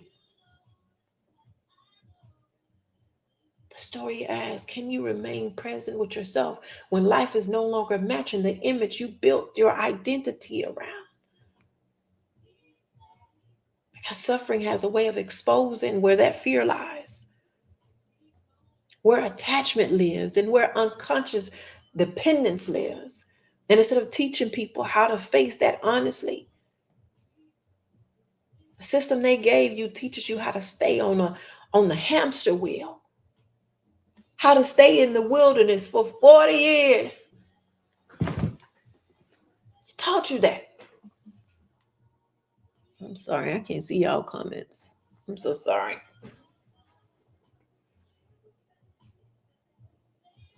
The issue is not always the story. It's the way it's being interpreted to you. It's the translation or the way it's been given to you, or I'm saying handed to us. When you start teaching these stories as literal history, you miss the psychological and the metaphysical lessons hiding underneath it. And now the teaching starts producing something different. Instead of helping you develop, it trains you to master separation.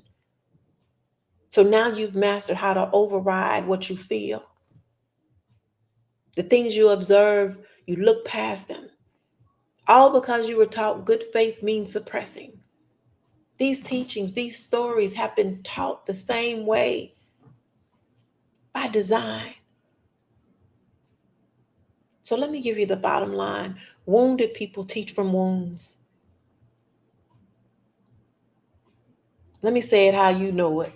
Hurt people hurt people. And if they have never examined their pain, their fear, their shame, their unresolved grief, then they unconsciously pass those patterns down as wisdom. And they're going to tell you, I know, because that's what they're going to do. And they're going to tell you it's the right way to live. Family, what's unconscious does not disappear. It repeats. It repeats in those sermons that they keep showing up, giving you the same ones every week. It repeats week after week. It repeats in your life. And until you become aware enough to stop the cycle. And this is why they think they're helping you. And this is the behavior your text warns you about. It says you will kill people, thinking you're doing God a service. And in the meantime, you're teaching from a place of fear. And this is why the question is not simply, were you taught? Because everybody was taught something, good or bad.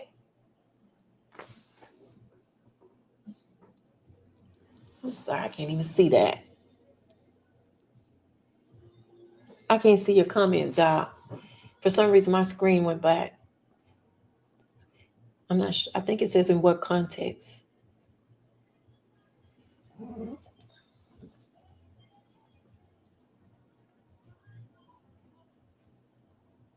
Put it on I don't know if you can get on Facebook, Doc. Put it on Facebook.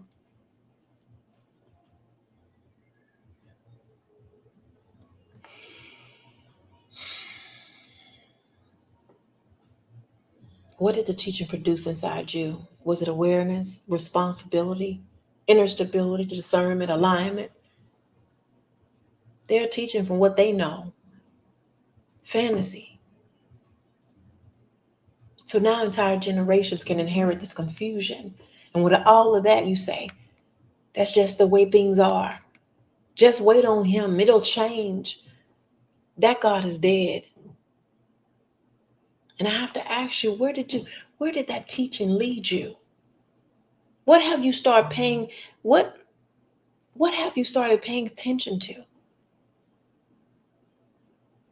We have to start paying attention to these patterns.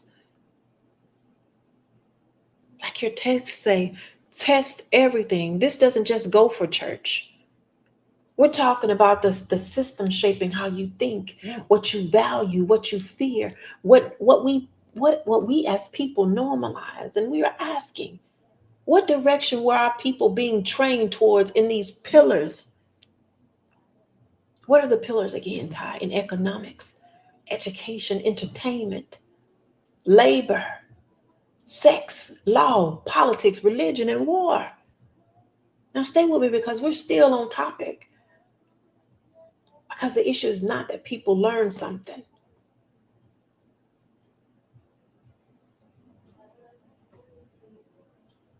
Because you have been highly trained in this system and still never become free within yourself. For example, in the education system. Okay, I'm going to have to go ahead and hold on, y'all. Give me a second.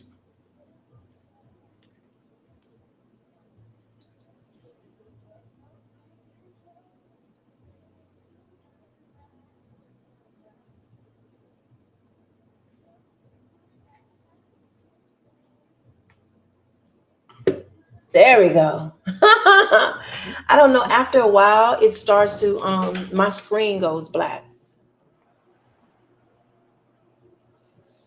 Ooh. So I am so sorry if I missed y'all comments. I am so sorry. My screen went black on there. I'm gonna have to figure out why that happens.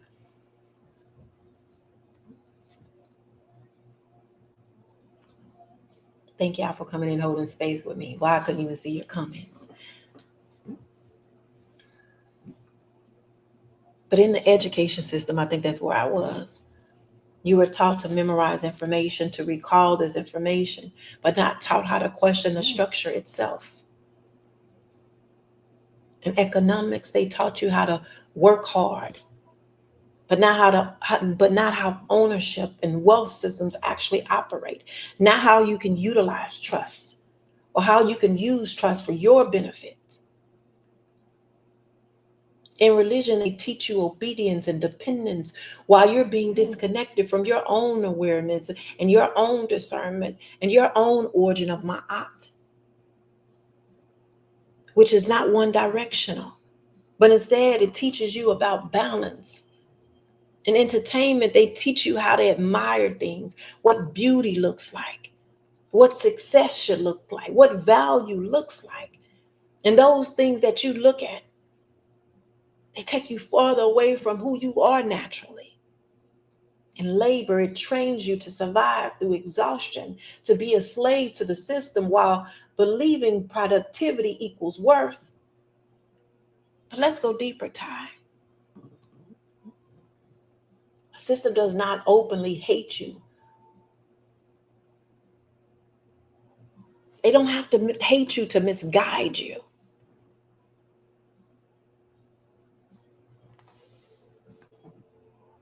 Even though they might. Sometimes it simply teaches you how to function in it.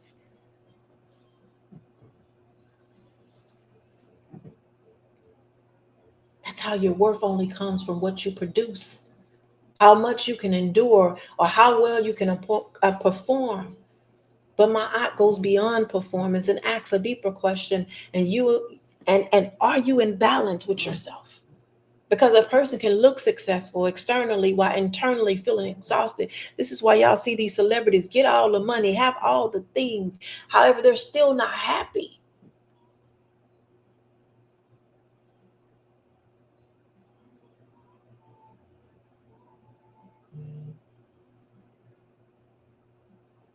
Ma'at teaches the real alignment happens when your thoughts, your feelings, your actions, and your awareness move together in harmony, not when you abandon yourself just to survive inside a system. Welcome in, Sudan.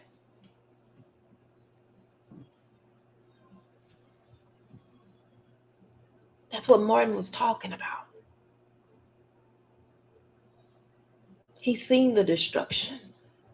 This is why it's so important. This curriculum is producing the same outcomes over and over. What are the real lessons being taught? Because lessons are not just taught through words, they're taught through repetition, through reward, through punishment, through what gets normalized and what gets passed down from generation to generation. So, as Africans in America, my Black brother, my Black sisters, the system is designed to teach you how to endure and how to endure this struggle, but not ownership, not emotional awareness, not collective economics, not nervous system healing. It doesn't teach us how to critically examine these systems or how to trust our own perceptions. It's not designed for that.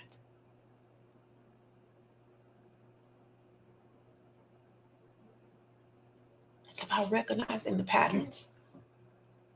Because if generation after generation produces this, we are doomed.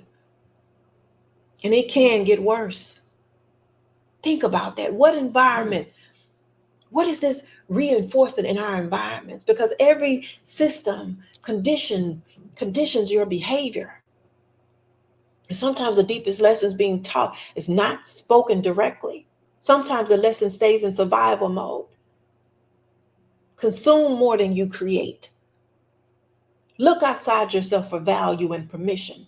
And once those lessons become normalized, your body will naturally defend those conditions just to keep it disconnected. You become extremely skilled at surviving. You're a professional survivor.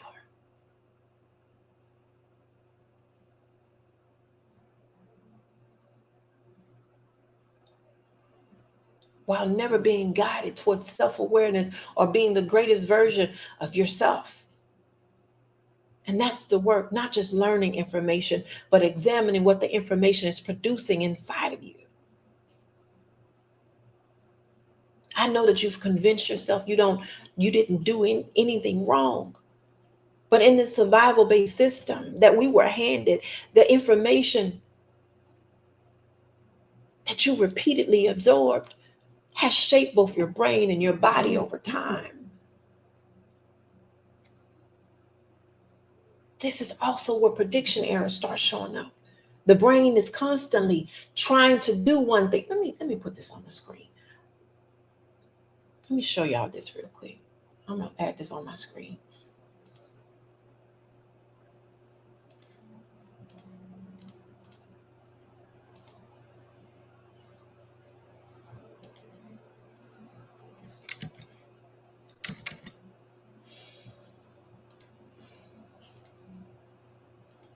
I'm a visual person, so I'm gonna put it on the screen over here.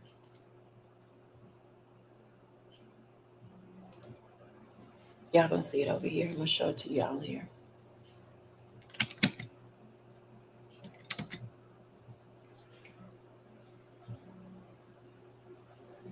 This is where prediction error shows up.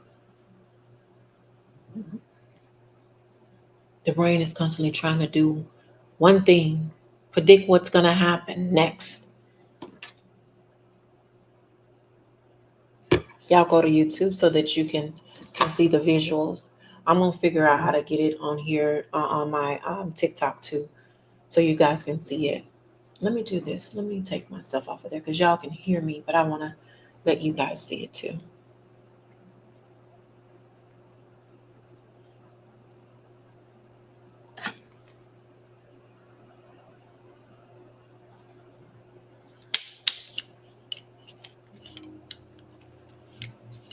Welcome in, family. Happy Sunday.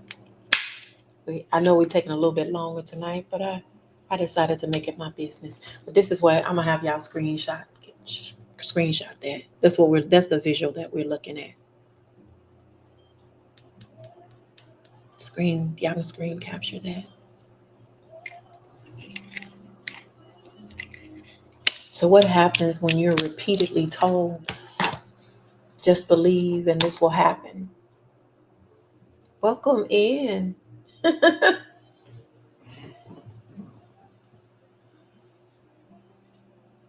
Keep praying and things will change. If you do this, God will reward you. Your brain starts building expectations around those perceptions, those predictions. But when reality keeps, not matching the prediction error shows up. I'm going to put myself in the bottom over here. That's the gap between what you expect and what actually happens. The nervous system starts losing trust in its own ability to interpret reality accurately. And that confusion that God is not the author of that we love to say. Welcome in. The body feels one thing, the teaching says another, reality says something else. Something happens in you through this process. Y'all screen capture this. Hey, Miss Pretty Face. I'm going to give y'all just a second because I want to show you what it looks like in your aura when it starts reflecting in your energy.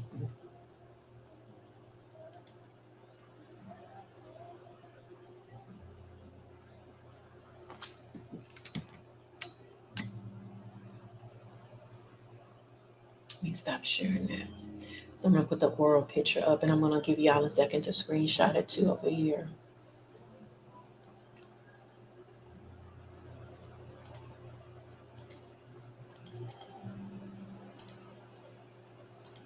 I've unpacked this before, but I like to oftentimes bring things back. It wasn't this exact visual, but I like to bring it back so we can, I know most Africans are visual people. We're really good with imagery.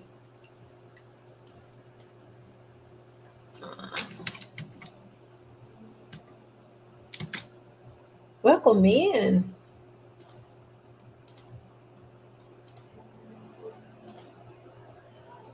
I think that's the right one. Let me give it time to catch up here and I'm going to show y'all so y'all can actually screenshot it too.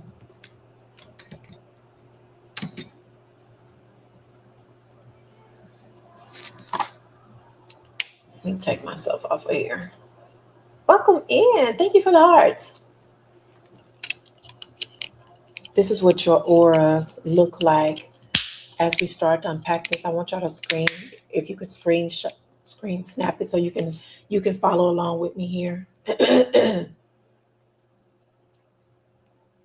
So let me turn around this way. I want y'all to take a look at that from green, yellow. I think I'm gonna have blue, purple. Blue, purple. Y'all gonna see that? Orange, gray, black, and then red. So as I go through these, y'all be able to see those. I'm sorry.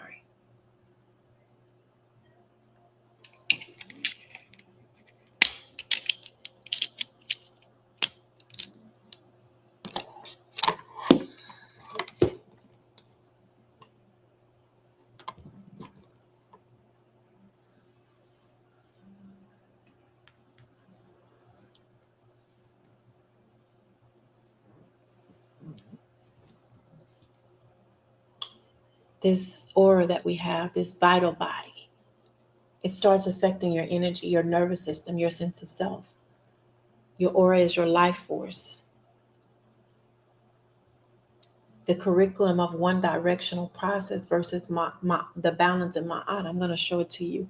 The one that we've seen in the green and the gold, it represents openness, hope, trust, alignment, and life, in the life force, the flow freely. The nervous system feels safe, connected, and optimistic. It represents the beginning of both the journey, the beginning before separation. That's what it looks like. Then you have the yellow and the bright gold. It symbolizes belief and expectation and emotional investment.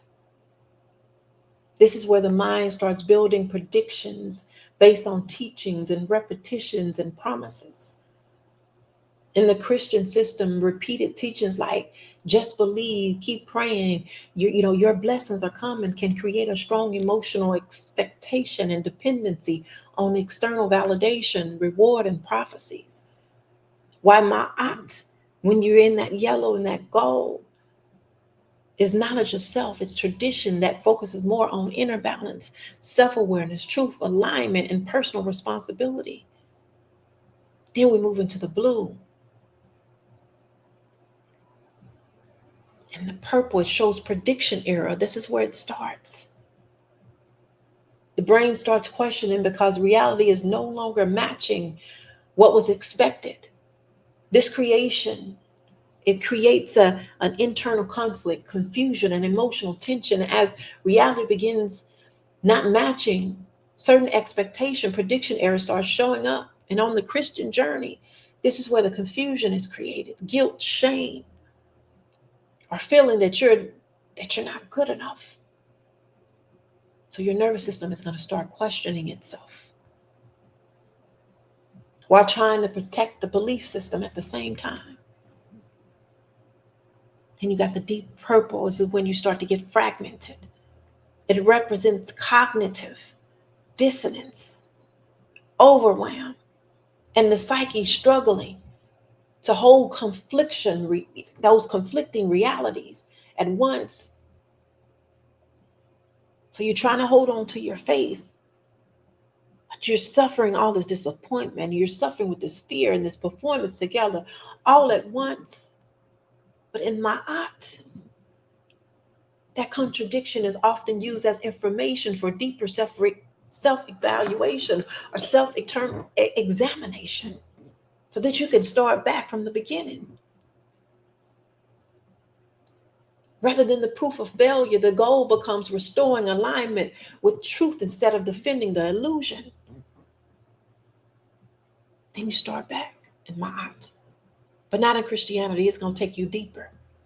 Then you got the dim orange, that number 5. It reflects emotional exhaustion, depletion, burnout, the survival mode. The life force starts the weekend, and you can see how it starts to come into your body closer. It's not as expansive as it once was. So all that unresolved contradiction starts to drain your life force. And then you start to go dark. Dark gray, dark black. Symbolizing contradiction and numbness, shutting down, distrust, and disconnection from self. People stop trusting themselves and begin performing strength while internally feeling depleted. This is why you can say, I can smile through it. And then when you go home, dark red reflects the survival energy. This is what we pat ourselves on the back for. Not understanding that it's low vibrational. Hypervigilance and emotional collapse. But in Ma'at, the return to the gold, green, and the white symbolize restoration through truth, awareness, balance, nervous system regulation, and that knowledge. Because Ma'at it teaches that truth is not meant to keep you dependent. It's not meant to keep you fearful or fragmented. Truth is meant to bring you back into alignment with yourself. Let me take this off the screen. Welcome in, family. So if you keep hearing, just believe and it'll happen. Keep praying and those things will change. If you do this, God will reward you. Your system starts organizing itself around those expectations.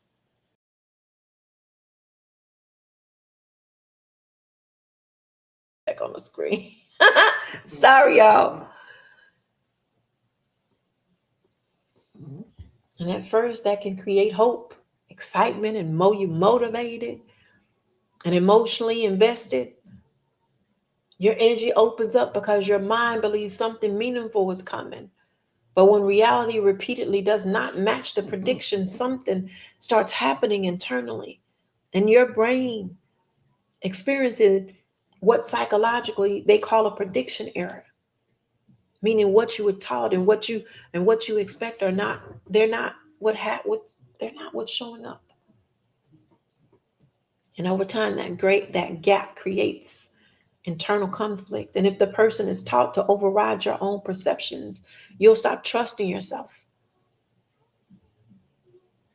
Now, instead of something feels off, you start saying, maybe I just need a little bit more faith. Maybe I'm the problem. Maybe I need to believe a little bit harder. Maybe I need to fast.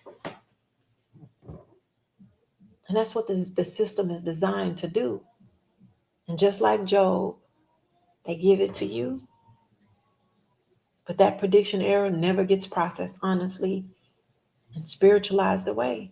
And over time, that causes damage to your hope, to your confidence, to your discernment, and a person's ability to predict outcomes realistically. It becomes a whole null and void situation. Just cancel it out.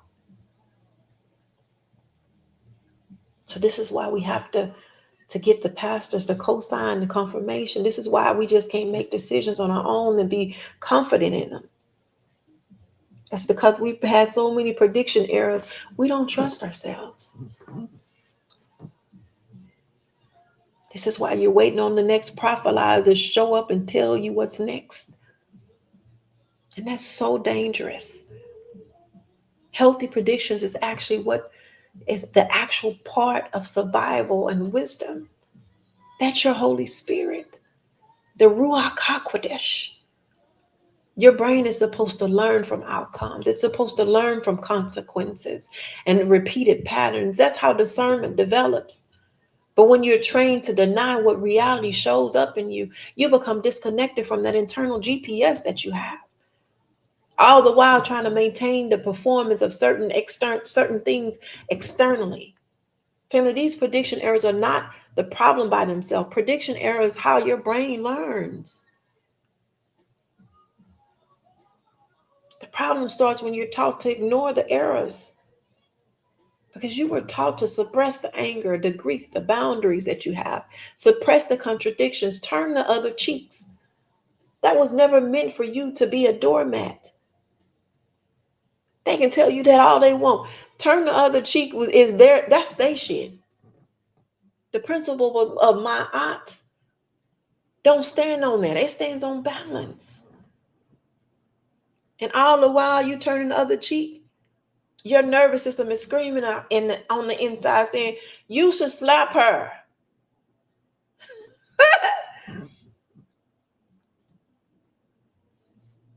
She's threatening you. I know people get uncomfortable when Ty say certain things. But we have to learn how to, consciously process some of these things. And I know we go through all these things, and I hear all the sayings when somebody says, forgive everybody, because if you don't, the Father in heaven won't forgive you. I know it. All along, your body is still carrying the trauma that was never processed. Or what about just pray for them that spitefully use you instead of developing awareness, accountability, and action. God would make a way somehow. While somebody keeps repeating the same destructive patterns with no change. I know this because I lived it. I've done some of those things.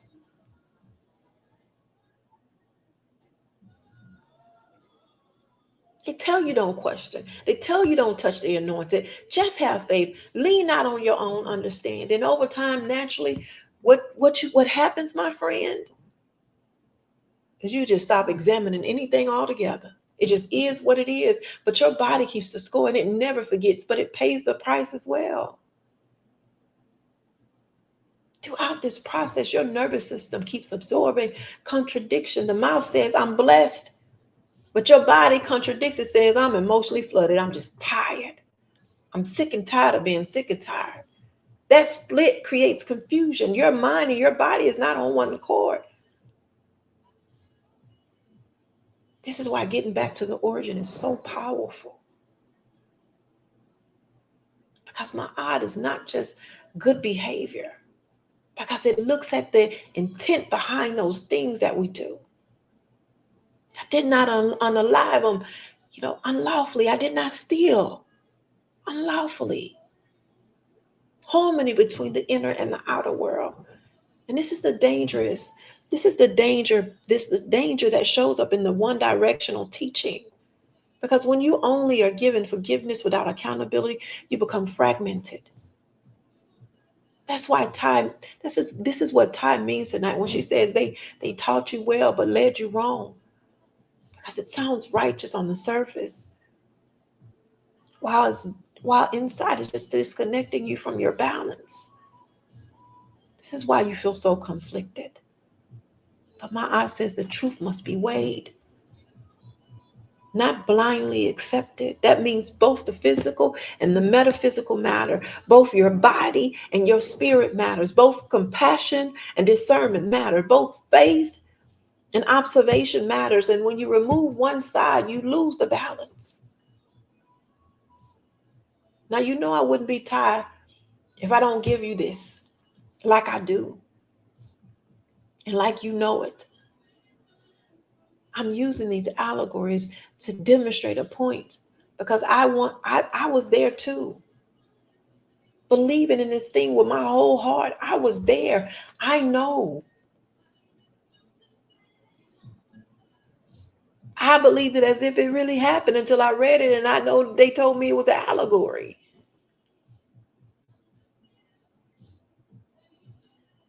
But I understand now. And I know that if you get rid of Moses, everything else crumbles with this information. So I'm going to unpack Moses. We're going to be too much longer. And I want to walk down the total process. And this is how we're going to eat off of this today. I'm going to slow down this story all the way down because I think a lot of what we were taught to read, we read these stories too fast. And if you read it all, so you can gain understanding, you'll know what I'm talking about. But I'm going to break it down for us tonight. So you have a people who were finally allowed to leave bondage. I'm gonna pause right there because what is bondage? I don't want to assume that we know what bondage is. Bondage is it is not just physical chains. Bondage can also be fear. It can be conditioning. It can be survival mode. It can be dependency. All the things that religion can have you doing. Can bondage be, learned helplessness? Not trusting yourself with somebody over you? Yes, on all of that. Bondage can be all of those things. Because the text says they left Egypt physically, but mentally, Egypt was still inside of them. And that's how we live today, ain't it? Free on the outside, but still bound internally. Now ask yourself, Ty, what happens when the environment changes, but your nervous system is still expects danger? I'm glad you asked that question. Because that's exactly what we're unpacking tonight. That's where prediction error shows up.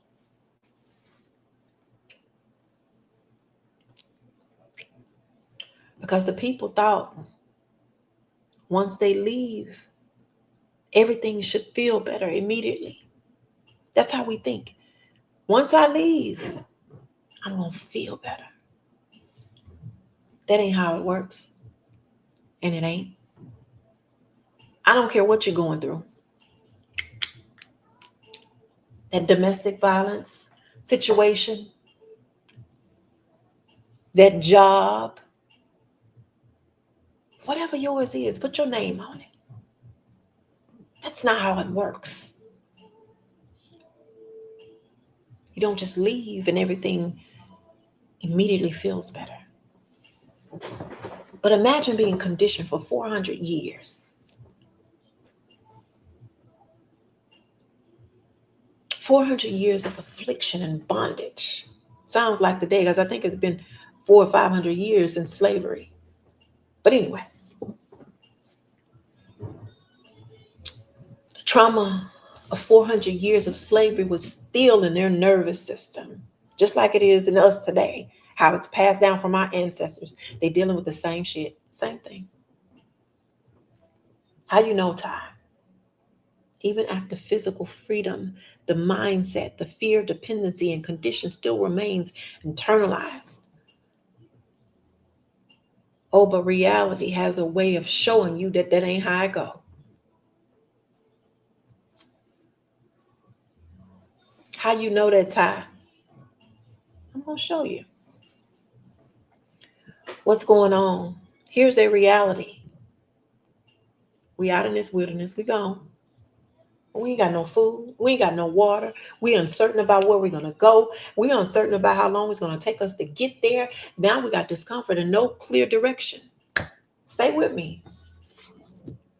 Don't go nowhere. These are the questions I know y'all have. Because this is the part religion skips over. The moment reality stop matching your expectation. This is the part they don't talk about. How you know they had expectations, Ty? Because they repeatedly responded with disappointment.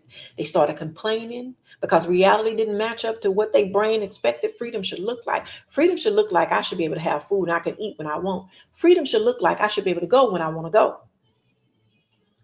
So they start complaining.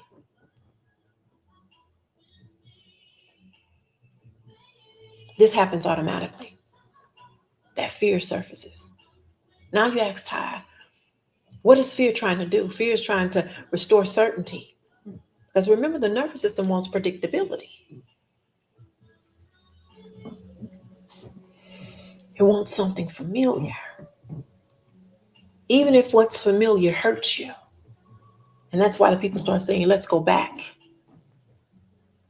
Even after 400 years of being in bondage, take me back where you got me from.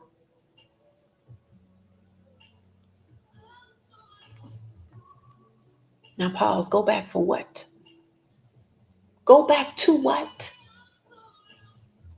Back to the bondage. back to what's destroying you, back to what at least felt predictable. That's what I want to go back to. Pastor, I'm putting y'all on to how this works. This is why your memberships are thinning out. Watch this. Because I had my reservations about this process. But now here come, they bring in the golden calf. And most people were taught they sinned when they brought that golden calf in.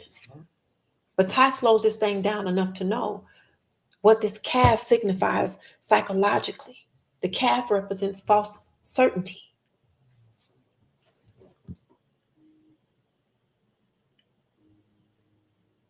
All right. Thank you for coming in, holding space with me.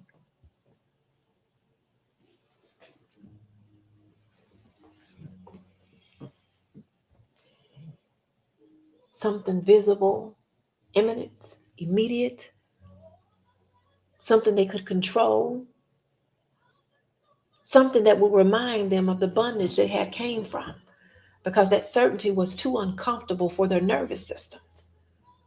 Their nervous system had been conditioned by years of survival and external authority. So when Moses disappeared and certainty was removed, prediction error and anxiety increased. So what do? And instead of sitting with that discomfort of the unknown, they reach for something visible and familiar to calm them down emotionally.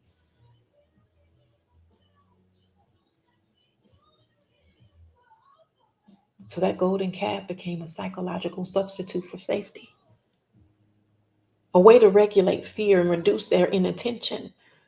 They were trying to cope. They were trying to soothe a nervous system that had not yet learned how to exist without external idols. Constant reassurance are the old survival patterns that carried out of a bondage. Now ask yourself, how many golden calves are you building today?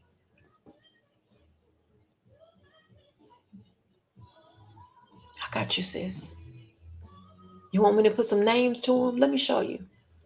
Pastors that you never questioned, money, status, routines, ideologies, external validations, anything you use to avoid sitting honestly with uncertainty becomes an idol. Come on here, Ty. And how is this possible, Ty? How can somebody be led away from themselves while believing they're still getting closer to God? Because familiarity feels safer than recognizing the truth. The truth is that ye are gods. And your nervous system becomes attached to what's predictable. Your nervous system became attached to that sky daddy that they gave you. Your nervous system is attached to speaking in tongues, even though you're supposed to have an interpreter there before you can even, or before you should even be trying to. What you're saying, despite what you're supposed to be interpreting, your nervous system is attached to shouting, even though you're faking.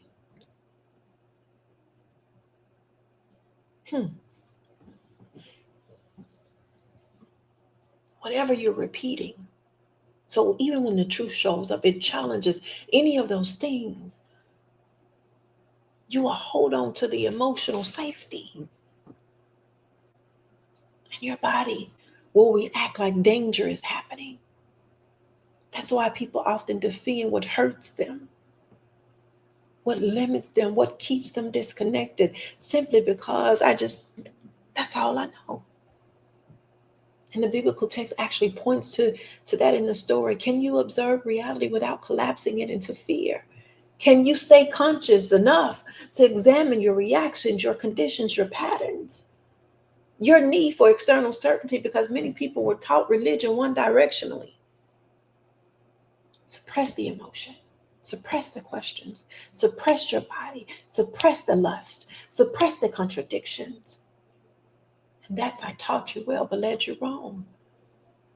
Because now the allegory no longer becomes a mirror for self-awareness. It becomes a tool for control. Now people start learning from the story and start using the story to avoid examining themselves. And once balance is lost, people can lead away can lead you away from yourself.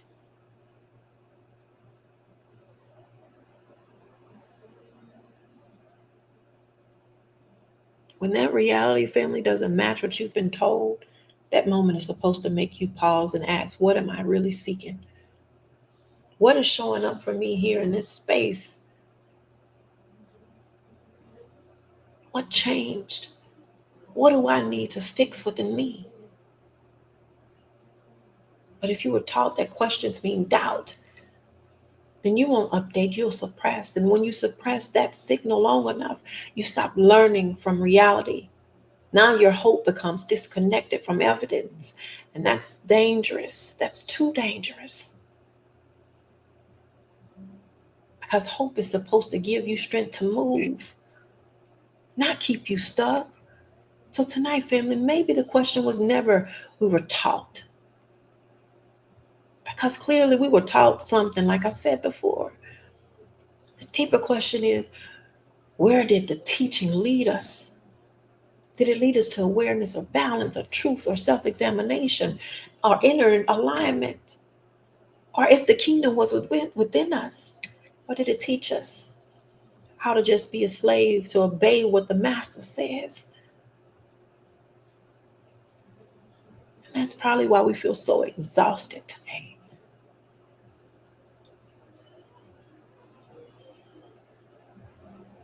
Tonight is never about to shame anything. It's about to open us up unto the possibilities of the patterns that we don't see. So that we don't unconsciously keep repeating these things. You have a choice whether you will live or whether you will die, because what we're doing now is not living. So maybe the real work is now just becoming conscious, learning how to sit with those contradictions without running from them, learning how to question without collapsing, learning to feel without putting on a mask, learning how to face reality without abandoning ourselves. Because the moment you stop needing somebody else to interpret your entire existence for you is the moment you can begin reclaiming your sight. And you don't have to worry about the blind being led by somebody blind, because you'll be able to see yourself.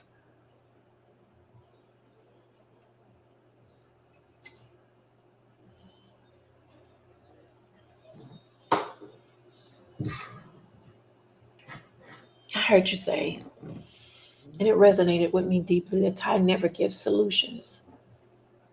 But maybe this is the issue. The solution is not showing up the way you were taught it should. Sister and brother, black sister. We're not the same as the otherings. And the way many of us were taught to give truth and love often becomes have softness without honesty, comfort without awareness, protection without transformation. But in my art is balance. And balance does not only comfort, it reveals, it weighs, it exposes, it brings things back into alignment. So what if I'm giving the solution, but you've been led by blindness for so long that your nervous system can't even recognize it? It seems foreign to you, even when it's standing directly in front of you. Because once your body has been conditioned for confusion and emotional survival, truth can feel threatening. Ladies, we say all the time, I want the truth, but you can't handle the truth. We can't handle the truth.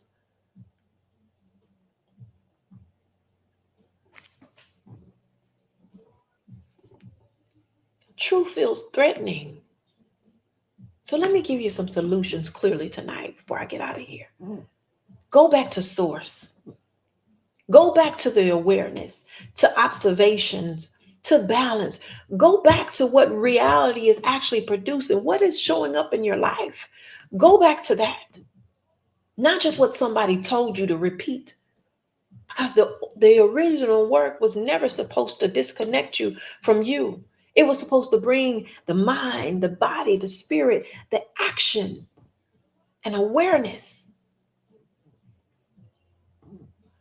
back into oneness, back into alignment. And maybe that's why so many systems fear conscious people. Because once a person truly learns how to observe, how to examine, how to feel, think critically, and use our African minds, and remain present with truth, they become harder to control through fear and illusions. And until you make the unconscious conscious, it will direct your life, and you will call it fate. Many of us cling to comforting illusion because truth demands transformation. But awareness itself is freedom. So tonight, don't leave asking who was right.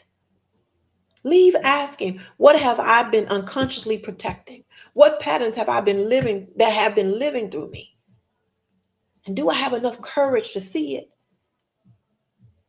So I'm not led by the blind in the ditch. Because once a person truly begins to see, you can't unsee it. You can't unhear it. The truth you avoid does not disappear. It becomes the life you unconsciously continue to live. So what about to be taught right and led right? What about that, Ty? What does that mean? The teaching does more than help you survive or obey. It helps you become more aware. It looks like being taught how to think, not just what to think. How to question without shame, how to regulate your nervous system instead of living in fear, how to discern patterns instead of blindly following personalities, how to remain human while growing spiritually. Being taught right but led wrong creates dependency and attachment and clinging to external authorities. But being taught right and led right creates the ability to stand in truth, even when it's uncomfortable. A healthy teacher or a guide is going to guide you to those smaller instances of feeling better.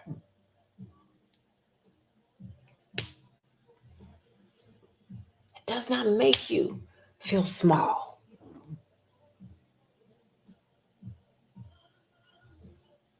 They help you trust your own alignment with truth, because the goal of good leadership is not control. It's helping you become integrated enough that you no longer need to abandon yourself to belong.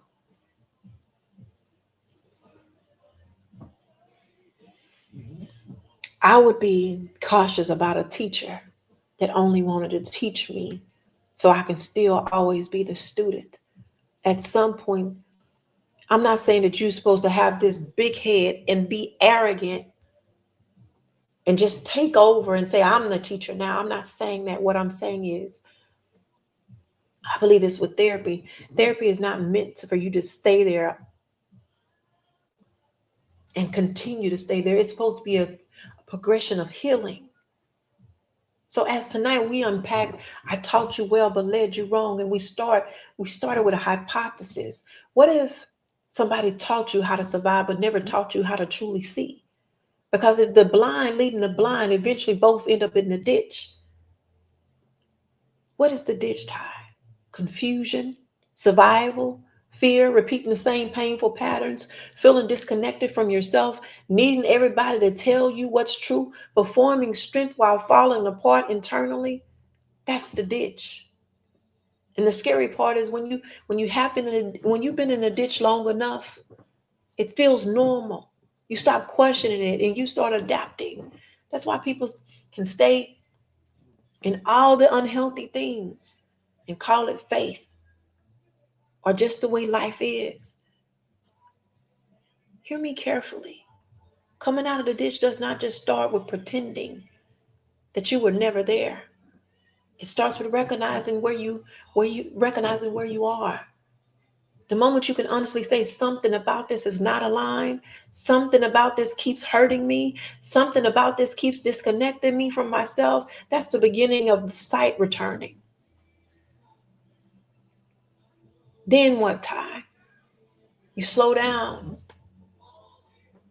You stop lying to yourself. And little by little, you rebuild that trust in your awareness, in your body, in your discernment, your ability to face reality honestly. Because the way out of the ditch is not more pretending. I'm not going to pretend. I can't. Dr. Simatari says you can't will your way through it. I'm going to share this analogy for you guys before I get out of here. And I thought about this as I'm in, and I was thinking about the ditch. And I remember I've been stuck in the ditch in the mud before. And at first I thought if I just press hard on the gas, I can get out. So I hit the gas. But instead of moving forward, my tires kept spinning and I kept going deeper. Mud started flying everywhere and the car sunk deeper. Family, that's what we do in life. The harder the panic, the harder we perform, the harder we force survival. Those survival patterns that show up, the deeper we sink into the very thing we're trying to escape. So what do we have to do to get out? We're going to have to stop spinning. Say it for the people in the back. We got to stop spinning. Because panic without awareness only digs a deeper ditch. Now let's make it practical time. What does spinning look like psychologically and spiritually? Quoting scripture that you never slow down to even understand. Forcing yourself to just believe while your body is screaming something is wrong. Avoiding questions because questioning feels dangerous. Running to another prophecy every time fear shows up. Performing peace instead of actually becoming peaceful. Calling emotion and suppression. Calling it faith. Repeating God got me while never examining the patterns that's destroying your life. That's the spinning. The tire's moving, but the car is going nowhere. And the deeper the fear gets, the harder you press the gas. That's what's happening. More performance, more denial, more emotional avoidance, more dependency on somebody, on something else to interpret this reality for you. All the while sinking deeper into the confusion, into the fear, into the separation. So how do we begin to create the traction? Because you need traction. Allow yourself to question those things that make you shame. All those things that show up low vibration. Allow yourself an opportunity to see what's showing up in that. Examine the outcomes instead of only defending the belief. Because awareness creates traction. Awareness creates traction. And traction is what solely pulls you out the ditch. Consciousness.